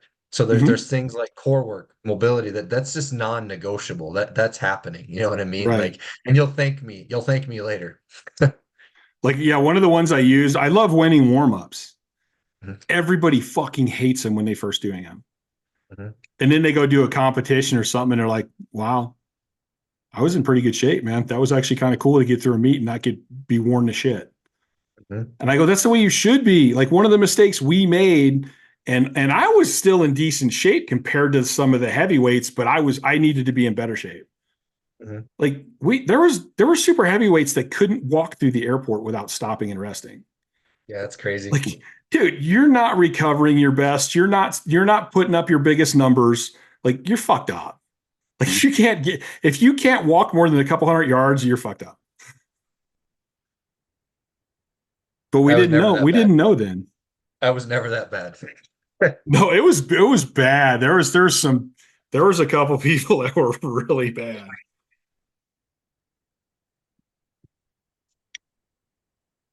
But I think that's one of the mistakes we made. I will not let my guys, like you said, my guys will not be in, they're always going to be in better shape than I was in. Mm-hmm. And the sad part is I was in good shape and that's my fault. I looked at them and went, well, fuck, compared to them, I'm in great shape. And that's dumb. That's dumb to even do that. I should have went, no, I don't give a shit what they're doing. What shape should I be in? And even with my pushing myself beyond where I was, one of my biggest problems was I kept going, but God damn, I'm already training way less than anyone else. Like that, I can't train less. If I was to go back and do it again with the same knowledge I have now, I would have did one heavy one a week and all the rest of them would have been lighter. Mm-hmm. Because it ain't my fault. Like, it ain't my fault I can't sleep. Like, it's the cards I was dealt, and I need to play them the best I can. I didn't play them. I played them pretty good, but I didn't play them the best I can. Yeah. Speaking of cards again. Yeah. And I think it's interesting. It's interesting to me. And I had Wendler on here and I want to get him on again, but he's hard to get a hold of. Cause like he kind of went off and did completely different. He kind of threw it all out the window and said, no, here's what I think. I'm going to try this. And that's it's hard to do. It's hard to take that jump. Especially like, and I get it. If you're a high lifter, I mean, the same reason I didn't back off more than I did, it's the same reason somebody now, I tell them, hey, you're training too much. They're like, but nobody else is doing this. Like, how can I'm already high level. I don't want to lose it. I worked so hard for this. And it's like, first of all, you're not going to lose anything. Like, you're training a couple times less a week. At worst, you won't get any better. Like, that's the worst thing that's going to happen. You won't get any stronger. But you could get way stronger and you could feel way better and you could heal up. So but I understand. I mean, I understand it's hard for people to do. Yeah.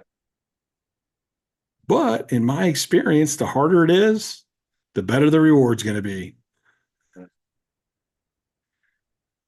So that brings me to a question. Yes, now, sir. First of all, your Instagram is Strength Realized. You have two. You have Strength Realized. Just the one. Like I thought I deleted my other one, but I guess I just signed out of it. I don't ever. It was too. I had my one that has my name on it, Marshall Johnson. It was just this huge toxic fucking. It just everything that either triggered you or like I don't know why I followed all these things that made me angry, or it was like Instagram girls. It's just all this toxic shit that just made my life worse. And I'm just like, I'm just gonna use my coaching one, and if I want to post something about myself, I will. But the point of it won't be myself. The point of it will be like my clients and education and education for my clients. And I'm not even gonna open I haven't even opened my other one in months, probably a year. So I don't use that other one. This one is a lot more productive, a lot more useful, better use of my time. And that one's the Strength Realized one. Yeah, but my point is just what you said. Like, if you guys aren't following him, follow him. You get to see he's got a lot of cool guys on his team. I forget all their names, but and it's cool to watch their progress. But Marshall posts some really, really cool shit. And some stuff that'll kind of get you thinking. So like, if you don't follow him, go follow him, because there's a lot of cool shit that he posts on there. Yeah, I appreciate that. And for the longest time, I never posted stuff because I had this inferiority complex. Kind of like what people did with lifting. Like, people would always get discouraged that someone was stronger than them and they wouldn't want to lift. And I never understood that, because as a lifter, I never had that inferiority complex. Like, I never got depressed because somebody was stronger or somebody in my weight class was stronger than me. But as as an aspiring coach now, for whatever reason, I have that inferiority complex. I was always paranoid that if I posted a video talking about training or whatever, based on my experiences, someone smarter than me would come on and tell me I'm wrong or I'm stupid. And I dealt with that for the longest time. And I recognize that. I'm like, this didn't bother me in lifting, because there's always going to be someone stronger. There's always going to be somebody better. There's always going to be somebody smarter than me. So why should I worry about? It's just my point of view. It's just based on my experiences. So it's not wrong. So the last couple months it's been a lot easier for me to just post. Like, I don't give a fuck if somebody disagrees with me anymore. I don't give a fuck if somebody's going to correct me. It's just, this is my point of view from what, based on my personal experiences and what I've read. And it is what it is. And if they don't like it, then they won't follow me. And if they like it, they'll follow me. So it's just, We yeah. I call that an imposter syndrome. And actually, I think again with AJ's really smart. We were talking about that, and he had mentioned something like, I don't want a coach that doesn't have imposter syndrome. Because like if that's like saying you're the master of quantum physics. Yeah. Dude, nobody's the master of quantum physics. We don't get it yet. Like, so to me, if you go, oh, I know everything about strength. Oh, bullshit. That just tells me you don't know strength. You don't understand the complexities to it and the complexities of individuals. And, you know, again, the quantum level of things that happen between your mind and your body. And like, nobody knows it. Like, nobody has it completely down. But I do think you post a lot of cool stuff. And I think it's interesting to watch your journey from where you were to your injury and how you're growing and mentally the stuff that's going on. And this is a tough question. I've been asked this question before. Like, looking back on your career, what are some of the major things you would coach different than what you did at this point? The hard part was, I it's not that my my problems didn't arise later in my career, like injuries, whatever, because I wasn't doing something and I knew I wasn't doing it. It's not like, oh, if I went back, I would have done, more of this because I was lazy, or I wasn't doing something because I just didn't want to do it.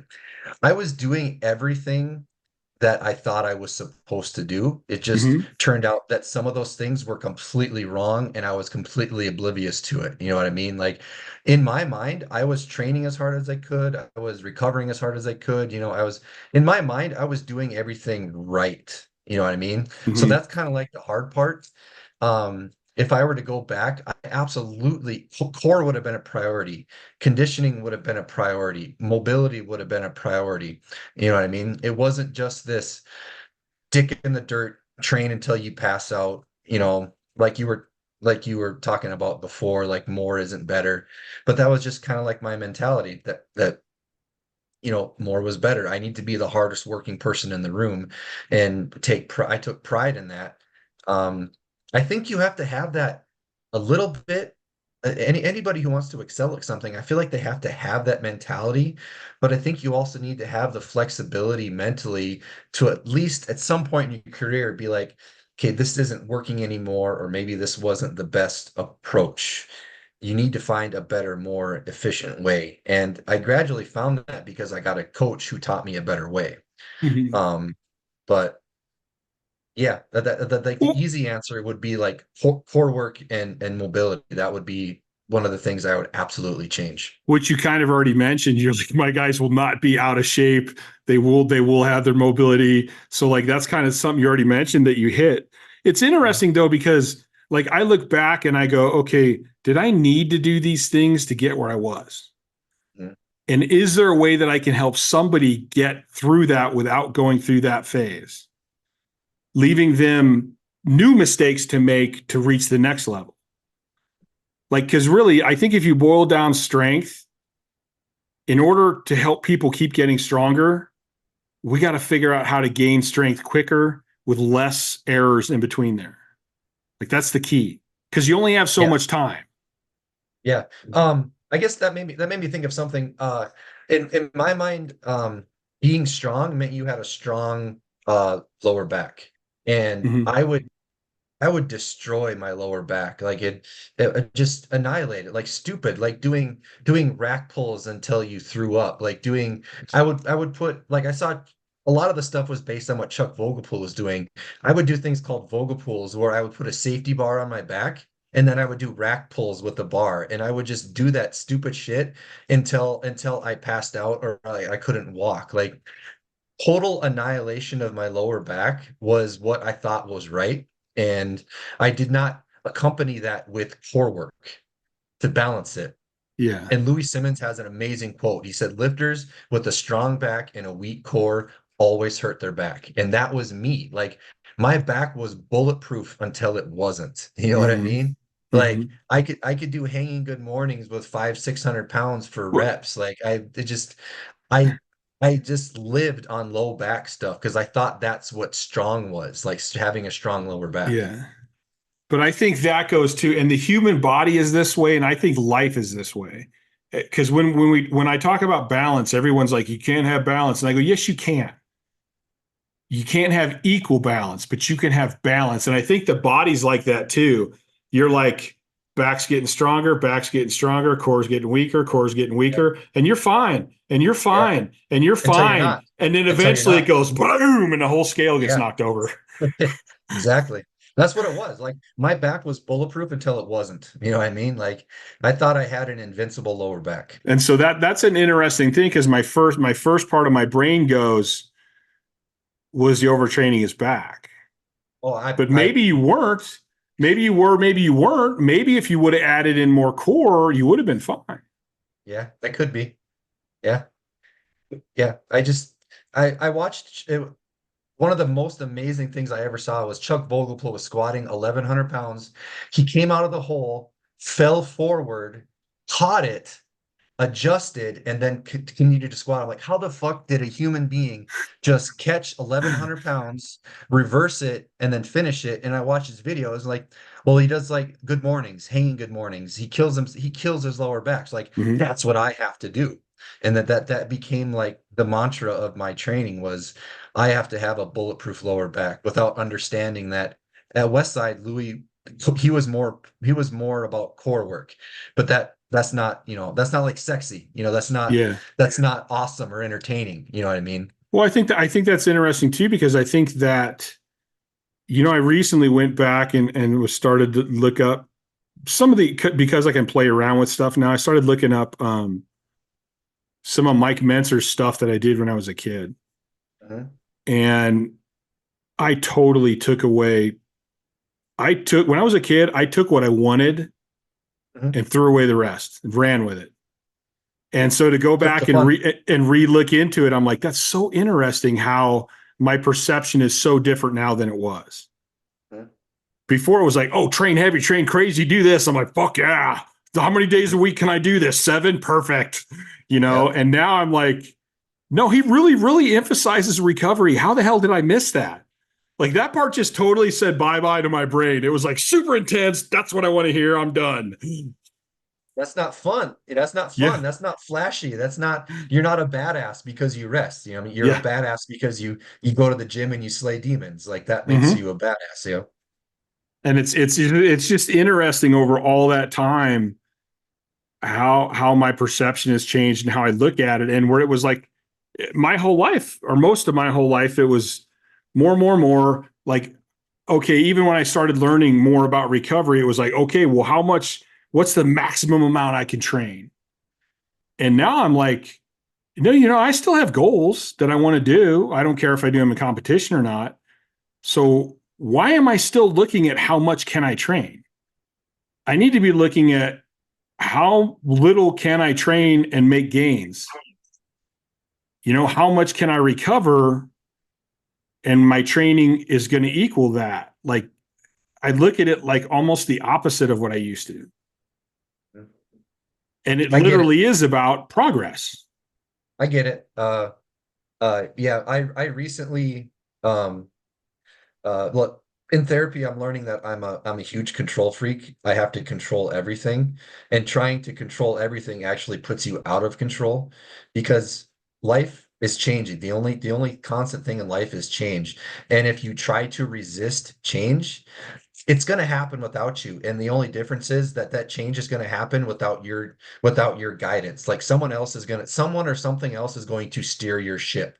But if you accepted the fact that things are going to change, I can accept that, and then at least I can steer the ship. I accepting that it's going to change, I can at least steer the ship where I want it to go. And I was training 6 days a week. I made myself just for the thought of how can I work with this control issue? Like, I'm going to train 5 days a week now instead of 6. So I just, on a whim, I cut a day out. And that was, that's just so stupid how hard it was to cut 1 day training. To go from 6 days to 5 was stupid hard. But I have found that mentally I feel a lot better and physically I feel a lot better. You know what I mean? So maybe I'll break it down to 4 one of these days. But right now the gym is what I do for fun. So Here, until I find something to do that's not the gym. so and that's why I think powerlifters need to fucking have hobbies. There's other shit in life. Find something else. But I think we take pride in like, no, I'm fucking 100% into powerlifting. I go, well, no, you're not, because you're doing it too much and you're not getting what you wanted. And if you're really into powerlifting, you'd find something outside the gym. But I think that perspective again, you say you're a control freak, but not really, because you can't not go to the gym. If you can't not go to the gym, you're not in control. And I don't know if I ever told you this story, but when one of the things when my depression was really bad was the desert. I fucking love the desert. I love the mountains. I would be so depressed. I would hop on my dirt bike or my Razor quad, whatever I had, take one of my trucks out, haul ass up to the top of a mountain, and I would go sit on a cliff and just look at the desert for like fucking 6 hours. I wouldn't even move. I would just sit right there. And that could have possibly saved my life. So at one point I went, damn, do I need the desert? Do I have to have the desert? Like, what if I didn't have the desert to go out to? Yeah. You talked to Dave about that one. Yeah. And so I took a year and I wouldn't let myself go out to the desert. That's how much of a control freak I am. Like, I had to know if it was a tool or a crutch. But what I'm learning with that is I try to control things that cannot be controlled, and I don't control the things that I can control. I worry about things that are going to happen in the present. There's things that I could be taking control of right now that will prevent future problems. But I am neglecting those because I'm worrying about controlling something that hasn't even fucking happened yet, or Right. may not ever happen. And while I'm worrying about that thing, the thing I could control is turning into a problem. You know what I mean? True. So if I That's very just true. so if I just fucking control what you can control, control your controllables, and anything outside past or future, you can't control that shit. So I'm working very hard on controlling my controllables, and that is helping some of, yeah. I think for me, that's something I'm always working on, but I'm working on it more in terms of, and I have a huge problem with our society who is teaching people that the external world controls their feelings. And it doesn't. Mm-hmm. If I'm out driving and somebody cuts me off, he didn't make me angry. He cut me off. That's what he did. He cut me off. How I feel is my choice. So again, that's the external world. I can't make it so no one ever cuts me off. Or never offends you, or never offends me, but I can control how I feel. And if I want to, and it's the same thing. Like I'll be like, son of a bitch. And then I'm like, Chad, do you feel like being pissed off right now? And I'll go, yeah, no, I don't. I don't want to be pissed off right now. And then I'm like, yeah, fuck you, whatever. I don't give a shit. Like, it's over. It's done. I can't change it. You're controlling your controllables. Yes. Mm-hmm. And I think again, that's one of those things that expands past the gym.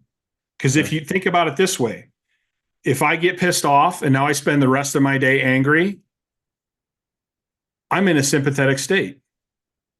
If I'm in the sympathetic state, how much energy am I burning? How well is my body recovering? So now I'm affecting the training session I did yesterday because I'm not going to recover as good as I can. And I'm affecting my next training session because I'm wasting energy. So that little being cut off affects the gym training. Like, it affects everything in your life. And it might you may even go into that parasympathetic or the sympathetic state and you never get back into parasympathetic. So it fucks your sleep up that night. Mm-hmm. Again, more recovery. You come home and you're in a bad mood and you're pissed off. You get in a fight with your wife because you're agitated. Did you could have stopped that. I mean, it's much bigger than it sounds. Yeah, your body doesn't understand stress, whether it be physical or mental. Like Louis talked about that. He was like, your body doesn't know if it was stress from the gym or stress from life. It just knows it got beat up. It Yes. doesn't know if your body is beat up, whether it's from physical stress of training or the mental stresses that you put on yourself. Like your body just knows it got beat up. It doesn't know if it's from this, that, or the other thing. So that's a very awesome point that if you're allowing yourself to be stressed out, that's affecting your training. You might not think it is, but it's affecting your recovery. Mm-hmm. And here's an interesting thing about me. Not interesting, just means I'm a fucking human, basically. When I was competing, I remember one thing from the movie Pumping Iron, where Arnold talked about, I can't let those things bother me. If somebody steals my car, I'm going to call my insurance company, but I'm not going to get upset about it. I have training sessions. If my dad passes away, that's sad, but I have things to do. So I was really, really good when I was competing about blowing things off. Yeah. And then kind of when I had to lay off of competing because of my mental health and stuff, and I started getting better, and then I'm like, oh, I'm going to start this business and I'm going to do this. I started letting things bother me. And it wasn't until a few years back that I'm like, wait a minute, Chad, what the fuck are you doing, man? It made sense then. It makes sense now. Why are you doing, why is it okay now to let these things piss you off? Just because you don't have a meet coming up does it mean you want to be pissed off? No, you want to recover as best you can. You want to be as healthy as you can. Why would you let this stuff bother you? Mm-hmm. And again, that's like, to me, if you're a true control freak, you would learn to do this because you want to control what you can control. And that kind of goes down to, I've had a lot of people ask me how I can get on a podcast and talk about the suicide, talk about depression. They're like, dude, you're this big, strong guy. How can you get on this program and cry? And I go, because to me, if I'm a big, strong badass that I say I am, I can talk about anything. I can open up about anything. To me, if you can't open up, you ain't that badass. You ain't that strong. Well, a part of mental health is good and bad. You need to be able to live in all realms. You can't suppress emotions. So if you can't cry, or if you can't unleash that side of yourself, you're suppressing things. Like you have to be able to experience highs, lows, mids, and be able to come fine out of it. You can't just be this ultra tight sense of like, I'm never getting sad about anything. I'm never crying. Fuck you. Like you got to feel it and let it go. But what I'm saying is like, people can't believe that I can do that publicly.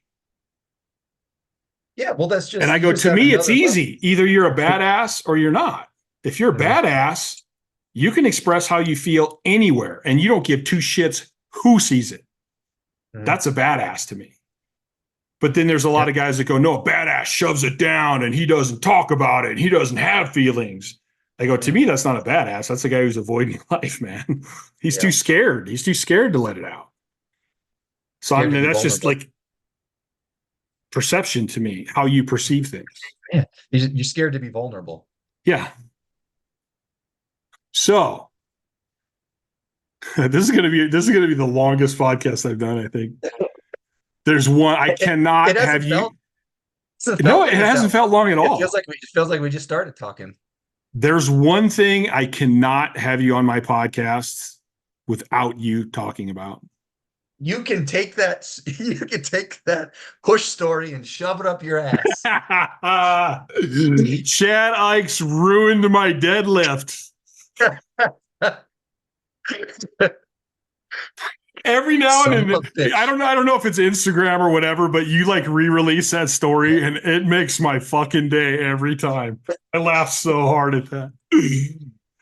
Okay, so I had a a full power meet at the USPA in Las Vegas at the Olympia, and I'd known Chad well enough through Elite FTS to where he volunteered to come down and help. My wife Kathy lifted that day too, so Chad volunteered to come down and help us, handle us, encourage us, whatever. And deadlifts were coming up for me, and I had always seen in in videos, like when Chad was competing or like Andy Bolton, whenever they're getting ready to do like their max effort lifts, like their handler would like get in their face and then like push each other, and then like right at the last minute, like Chad or Andy Bolton would like push their handler and they'd go flying out of the way. And I was like, this is my time, like this is my moment. I'm gonna do that. And it comes up to my last deadlift, and I'm ready. I'm pumped for the deadlift. I'm like, I'm gonna do this. This is my moment. And I get up there and I get in Chad's face, he gets in mine, and we start butting our foreheads together. And I go to push him, and he doesn't fucking move. Like he doesn't like I think I moved backwards. I think I pushed myself away from him. And that immediately, like all of my intensity, like was like I was immediately flaccid. Like if I had a boner, like my intensity boner just went flaccid, and I completely missed the deadlift. Like I was defeated. And I honestly don't know if he realized it on meet day or if it took like weeks or months later for him to know what happened. But I think he did it on purpose. Like I think he ruined my deadlift on purpose. He was like, someday someday this guy's gonna out total me, and I have to get my shots in now. So yeah, I went to push him and he didn't even fucking budge. I'm like, this is bullshit. Like, I think their handlers like played it up and let them push him. And I think Chad was like, you're pushing me. I honestly did not know that till the first time I saw that video. So like the best time was the first time I saw it was the best time because I had probably had tears. I was rolling. I just remember thinking, what are you doing? If you want to go, like push me out of the way. What's up? That was the first and last time I tried to be like aggro before, like trying to be like a badass and strong and like pose my will on. That was the first and last time I ever tried that. From then on, it was all internal. All everything tree lift was all internal. I should have videoed myself the first time you posted that and I watched it. I laugh because I'm like, shit, Alex ruined my deadlift. Like, what the fuck's he talking? What? It was my like Steve Goggins was there, and it was You like it was looked my good chance. though. You had It your was beard back then and everything. And it was like my chance to shine in front of Steve Goggins, and then yeah. Well, luckily Steve's a good guy and he likes me despite it. So Steve's an awesome. Steve's so cool.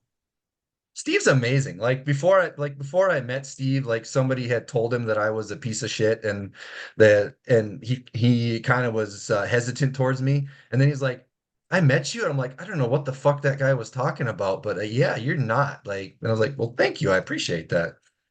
Yeah, Steve's cool. I like Steve a lot. He's fun. He's a hoot, especially in person. Like I got to, luckily through Elite FTS and some other things, I was able to hang out with Steve for a couple days for a pretty good lengths amount of time. And Steve's awesome. He's fun. He's another one of those guys where like if you get to spend time with Ed Cohn, if you get to spend time with Goggins, like you just learn all these great little tidbits. Like just hanging out with them and talking training and talking life, and like they have all these good little tidbits that are just amazing pieces of advice. I appreciate their modesty more than anything else. Like Ed Cohn is the GOAT. Actually, both of them. I will argue that with anybody, but Ed Cohn is the GOAT. And you would not know that from hanging out with him. Like he is so modest. Like the first time I met him, he bought me supper. Like the first time I met him, he bought me dinner.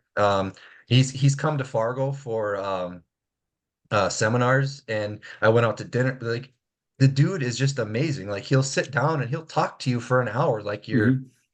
well, as you should, we're human beings, but he has no ego whatsoever, and Mhm. he truly just wants to see people do better, and that's just it's amazing.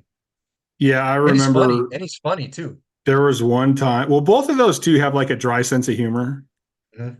and I remember I think we were at lunch or something, and Steve's like, because we were coaching at one of the seminars, and Steve's like, "Man, I feel like I got so much to learn about strength still." And I was like, "What? Don't say that. If you say that, how much do I have to learn about strength?" You set that bar way too high. And we were hanging. It was me and Casey and Goggins, and Casey's got a bubble butt.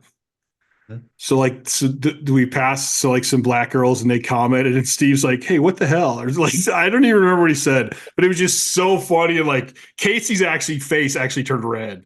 It was just so like, I didn't even expect it. It just threw me off, and it was so funny. Yeah, I think there's so many, there's powerlifting's interesting. I think there's something in life about pushing yourself as hard as you can. And win, lose, or draw, I think you learn something from that. And so I think that's the reason why there's so many of these huge, strong, scary guys that are just cool as hell. Like they're just comfortable with who they are, and they're good people, and they just want to help other people. And I mean, I've never seen Steve or Ed refuse a question, refuse a picture, refuse an autograph, refuse a question. Like, and you're like, that's pretty awesome that this guy can be this outstanding at what they do. And I mean, fuck, Goggins, first guy to do 1,100 pounds. He's got tons of huge deadlifts. And if you search hard enough, and I have this somewhere, Goggins coming out and shooting off his M16. Yep, it was the deadliest deadlift or something Yes. like the deadliest lift or something like that. That's where he he came out shooting his gun, and then I think John Inzer deadlifted with those pyrotechnics behind him. Yes. Yeah. That was crazy. I love teasing Steve about that one. Yeah, they're cool guys. There's so many cool guys. I think we were lucky to be on the elite FTS team and all the good guys that came through there.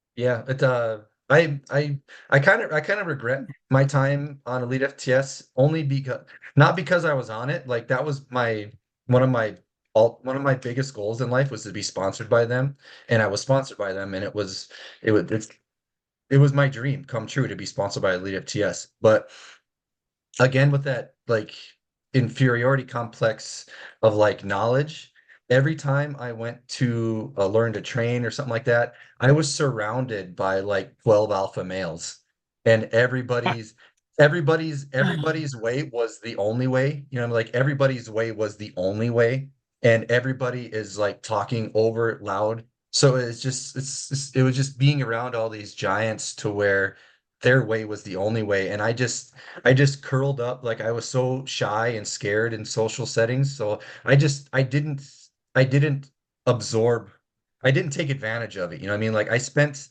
the whole time being intimidated when I was there. You know what I mean? And I didn't take away from it everything I could have. So that's my regret. Like Jeremy Frey was somebody who I emulated Jeremy Frey. You like the beard, the mohawk, the tattoos. Like I emulated Jeremy Frey, and he was going to help me with my bench in a shirt. And there's one thing that he could have tried to get me to do that I knew for a fact didn't work. And what do you think he wanted me to do? That one thing that I knew for a fact didn't work. Like he wanted me to tuck my elbows as hard as I could, like from the beginning. And I was like, I've tried this in the past. It doesn't work. I get handcuffed immediately. And he was trying to get me to do it. And I was giving it an honest effort, but I quit doing it. And I said it didn't work, but he got so mad at me. Like he got so mad. Like he was so upset that I was not taking his advice. And that just kind of like killed me because like this guy was like my idol. And then now I just like disappointed him. And I just want to be like, dude, there was one thing that you could have told me to do that I knew didn't work, and you told me to do it. And I was just like, God damn it. So yeah. I see. I don't think I was ever like that. No, you just really wanted me to bench with my feet out. Well, yeah, but I would, but I never. I mean, but that's the kind of thing where, for me, that's the kind of thing where, like, even if you don't want to do it, like, dude, just give me a try, and if you don't like it or it doesn't work, then we can move on to something else. I never felt like I disappointed you, like the way I felt like Like I was just like, this is what Chad wants me to do, and I tried it. It's not like I tried it in the past and it was like, I know this doesn't work. It was like I gave it a legitimate shot and Mhm. it wasn't clicking for me, and I just and I went on myself to figure out my bench. You know what I mean? I figured Mhm. out that I'm a tucker. Like I tuck on a bench. You know what I mean? So Well, I figured it out. the funny part of that is like when I was and I usually was like the head of my group, Yep. and I always told everybody, I'm like, dude, I tried to get people to come in, the other coaches. I wanted them to coach. I wanted these people to see that there's different ways. Cause Hmm. like I am the tuck from the very beginning. I loved to tuck from the beginning till I tore my tricep. Then I could no longer do that. But at the same time, I'm tucking all the time. You know, Carpenter and Meta Militia is doing elbows out into a tuck. How can I Hmm. possibly say that that doesn't work? Like they had tons of unbelievable bench pressers.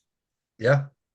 So Yeah. like, and this is one of the funny things I love about strength and about how if somebody tells me they know, I'm like, oh, you don't know. You obviously don't know. Like, because everybody does shit different. Yeah. Like you can go, Chad, I love linear periodization. Fuck you, linear periodization sucks. The GOAT Hmm. did linear periodization this whole time. So how the fuck can I say it doesn't work? Yep. Like you'd be an idiot to say that. And Hmm. then look at all the. I think your squat should start by pushing the hips back. This is the way little babies start doing it and moving. It's what I believe. Lots of guys have went narrow and bend their knees first and put up huge ass squats. Hmm. So how can I possibly say no? This way's horrible. It doesn't work. I mean, at best, I can go listen. Here's what I've had experience with. Here's people I've coached. Here's what worked for me. Here's what worked the best. Let me talk to you and see what you like to do. Can we try this? And if it doesn't work, okay, there's other things we can do.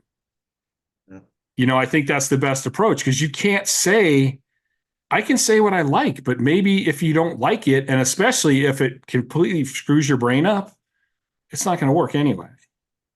Hmm. So I'm always amazed how people are like, this is it. This is the way it is. Hmm. And I'm like, but for everything you tell me, I can point out a top lifter that did the opposite. Yeah. Hmm. So I'm always And amazed when people are like, this is it. I didn't have the well, and I didn't have the courage to say that at Mm-hmm. my time in Elite FTS, because I had an opinion. I had things that I did differently than other people that worked for me or like worked for people I knew, but I just didn't have that. I didn't have that confidence to say that. You know what I mean? I just reverted to high school Marshall that just shut up and stayed on the wall. Yeah. Stayed on the And I wall. mean, there's also times too where if you go, okay, at the bottom of the press, you're in the perfect position. You got there differently than I get there, but you're where I want you to be. So how important is that portion of it? Is it okay? Like, I mean, I can't say that there's one perfect technique. Mm. I can't say there's one perfect program. I can't say there's one perfect exercise. And that's hard for me because I am a control freak. Like coming to that conclusion and going, listen, Chad, no matter how much you know, there's always multiple ways to do it. Mhm. Like that kind of part of me, that sucks. For the other part of me, I go, challenge accepted. I'm going to figure out how to understand this. I welcome it because that means you have more tools. Yes. Yeah. It makes you a better coach. The more tools you have, the better coach you are. And say like when I tore my tricep, one of the reasons I couldn't start tucked as well, that tricep just was not as strong. Like I just ripped through the muscle. There wasn't as much muscle there. So I'm like, okay, if I do this, that's allowing me to pull in my outer head so I can still manage. And if I had been going, that's wrong, you can't do that, that's wrong, you can't do that, I wouldn't have been open to even trying it at Mhm. that point. And I should probably s- uh, say that I wasn't upset with the guys at Elite FTS. I Mhm. wasn't, I'm not saying they're wrong or my time there was unpleasant. It's just my personality didn't, my personality didn't mix with all like the alpha males, you know what I mean? Like it just everybody was an alpha there. And I think you won't disagree with that, you know what I mean? Oh, there's a lot of alpha males there. Yeah. Yeah. And whenever there's an alpha male in the room, I get quiet. You know what I mean? Like they just, okay, whatever, you can run the show. I'm okay. Even like I went back, I hadn't been there and I went back for one of them, and Dave put me in the biggest full gear, highest group, mostly because I think he likes it when I get pissed and start yelling at people. Uh, but I guess Joey had The been nasty running that group. group. The nasty group. Yep. Yeah. Yep. And everybody's like, dude, Joey's going to be pissed off. I go, fuck Joey. Fuck off. And then like the next one we came and he was there and it was like, no, I'm still the head of this group. I'm like, we get along great. I can see Character. because he has that East Coast kind of mentality where some people are like, what an ass. Like, I think I get along with him. I like him. So it's just that attitude. But yeah, He's there's just a definitely player. a lot of alpha Yeah. in that room. Yeah. And I never talked to Dave as much because of that. And I fucking regret that so much. Like it was just a blown opportunity, you know. Yeah. And um I'm grateful that Dave still, anytime I can text Dave and he'll respond to me. I can email Dave, I can call Dave and so that's just, to me, that's just awesome. He's that kind of person. Hmm. Yeah. Dave's a good dude. He was definitely an interesting person in my career. And I give him and Elite FTS a lot of credit for what I did because he's the one that got me started on the right path. But at the same point, I'm kind of a control freak. Like, I never wanted a full time coach. I never wanted, I wanted to do my thing. When Louis tried to get my dad to get me to move to West Side, I'm like, Dad, no, that's not me. I need to be in charge. I need to do this. And so Dave was like this great mentor that I could ask questions. And I still love going out to do podcasts out there. And I just love talking to him because I know I'm usually grinning as soon as I sit down because I know Dave's going to test me. Like Dave's going to ask me questions that make me think, and I love thinking. So like he's, no matter what I say, he's going to devil's advocate. He's going to throw an opposite thing into the wrench just to get my brain going. And I love doing that. I'm fascinated by that. Yeah. But I mean, he had a lot to do with like I was talking about this the other day. I go, it's funny because the first seminar I went to was over in California with Dave, and there was probably 50 people there. Why am I the only one of those 50 people that actually became a successful powerlifter? We all learned the same stuff. Yeah. And as soon as our next meets I went to, I go, hey, how come you guys aren't doing the shit Dave taught you? I don't work. Mhm. Like, how do you know? Like, how long did you do it? Like a week? It circles back to what you said at the very beginning. They have to be invested. You know what I mean? Like Yeah. Dave was just a GPS. He showed you the way, but you still had to drive it. Mm-hmm. Yeah. So I should probably, Freya's been bugging me to go eat. Um, Yes. but I did just want to say, like, I really appreciate people like you, Dave Tate, Andrew Locke, Justin Harris, Trevor Jaffe, Seth Albsworth, the late John Meadows.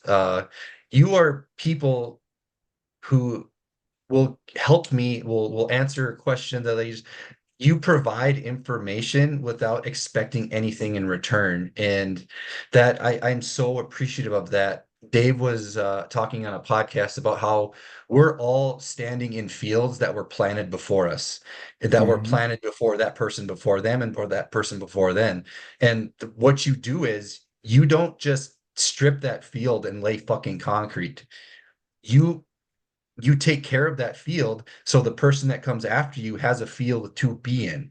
Don't be one of those motherfuckers that lays concrete, just takes from it and lays concrete. You know what I mean? That's Mm-hmm. not that's not live, learn, pass on. And all of the people that I just mentioned, I've messaged them, emailed, whatever, and they've given me responses that were 10 times more than I could have ever wanted. And it was just, I'm really appreciative for people like that and people like you. It just makes the sport better, it makes the world better. I agree. So, are you guys in South Dakota? North Dakota, Fargo, North Dakota. North Dakota, Mhm. Fargo. I got to Mhm. come see you just so I could say I went to Fargo. Yeah, you're more than welcome to. You Absolutely. have so you have frozen barbell up there. So Yep. like I would highly, as much as I'll take on online clients, like speaking of Goggins, like if I know someone that's somewhere near Goggins and they're trying to online with me, I'm like, dude, really just go see Steve. And if somebody from Fargo messaged me to online train them, I'd be like, dude, just go talk to Marshall, man. I appreciate that. That's awesome. Like I think I can do a good job, but it's still online. And I would totally trust somebody training with you. Mhm. Like, so if people want to get a hold of you, do you have a frozen barbell website or just off the Instagram? Is that probably the best place? Or The because best way the would be funny thing about you is your gym too is you're creating a really cool atmosphere. Like Mhm. I've been to a couple competitions where a lot of your people are there and maybe only a couple are lifting, but a lot of people show up to help. And I think the old days when we had these great team gyms, Mhm. I don't see that as much anymore. Well, that's what I came up in. That's what you came up in. We Mm-hmm. came up in club gyms where there was no payment. Your payment was your commitment to the gym. You are Yeah. committed to those people on the gym at our gym. It's the first rule is you are here for the crew and the crew is here for you. The second rule is learn rule number one. So Yeah. that's the most important thing at the gym. It's like you are here for everybody else, but everybody else is here for you. Mhm. And whenever we go to meets, basically the whole crew goes. Whoever has a meet, pretty much everybody goes to it. You know what I mean? Because it it takes a village to raise a child. You know Yeah. what I mean? Like it does. And I I love the fact that I have a club gym. We may only have like 7 or 8 lifters, but I don't want any more than that if people aren't committed to the club mentality. You know what I mean? So I'd rather have few that are dedicated to it than a bunch that don't give a shit. I like I said, I've almost wanted to say this to some people, like I'm not trying to make friends. I want reliable people that come to the gym. Like Mhm. I'm not looking for friendships. I'm looking for reliable people that I can count on, that everybody else can count on. I mean, that kind of now when I say it, it sounds kind of cold, but in regards to my gym, that's what I'm looking for. I mean, if we're talking about life, obviously I would like to have more friends. I don't have But that many, but for but like somebody who looks at things the way I do, that doesn't sound cold at all. And to me, that sounds the way like it should be. If you come and you show everyone respect, you're going to be friends, if not family. But it's yeah. going to happen organically because it's going to start out of that respect and doing a good job and being there to help other people and letting them help you. Mhm. So it's actually Absolutely. going to be a stronger tie and a stronger relationship in the end. And that's what I came up with, and I miss it. Like there was gyms I lifted at in the past that were that family strong knit, 6, 7 people. That I miss that. It's the good old days. I hate saying that, but I wish you knew when you were in the good old days. I wish it didn't. I wish you knew you were in it while you're in it. It sucks that it has to be like 20 years later, like, oh, those were the good old days. Like I didn't even know it. Yeah. Like I wish I knew like this is the good old days. You know what I mean? Like I take advantage. Well, I guess you got to live in the present as much as you can and make every moment the best it can be. Yeah. All Mhm. right, Marshall. I'm going to hit my little outro. You're always welcome to me on again. I think we could probably keep talking right now, but I got to eat. You got to eat. And I got to squeeze a I bike I right into this and goes I down. would 100%. Like I honestly, I'm so happy that I was asked to be on here. Like I feel like I have a voice. I feel like I have something to say. I feel like I have value, and something like this, I I just think you really do. That's appreciate it. why I asked you to be on. Yeah, and I appreciate that. Thank you. All right, sir. Till next time.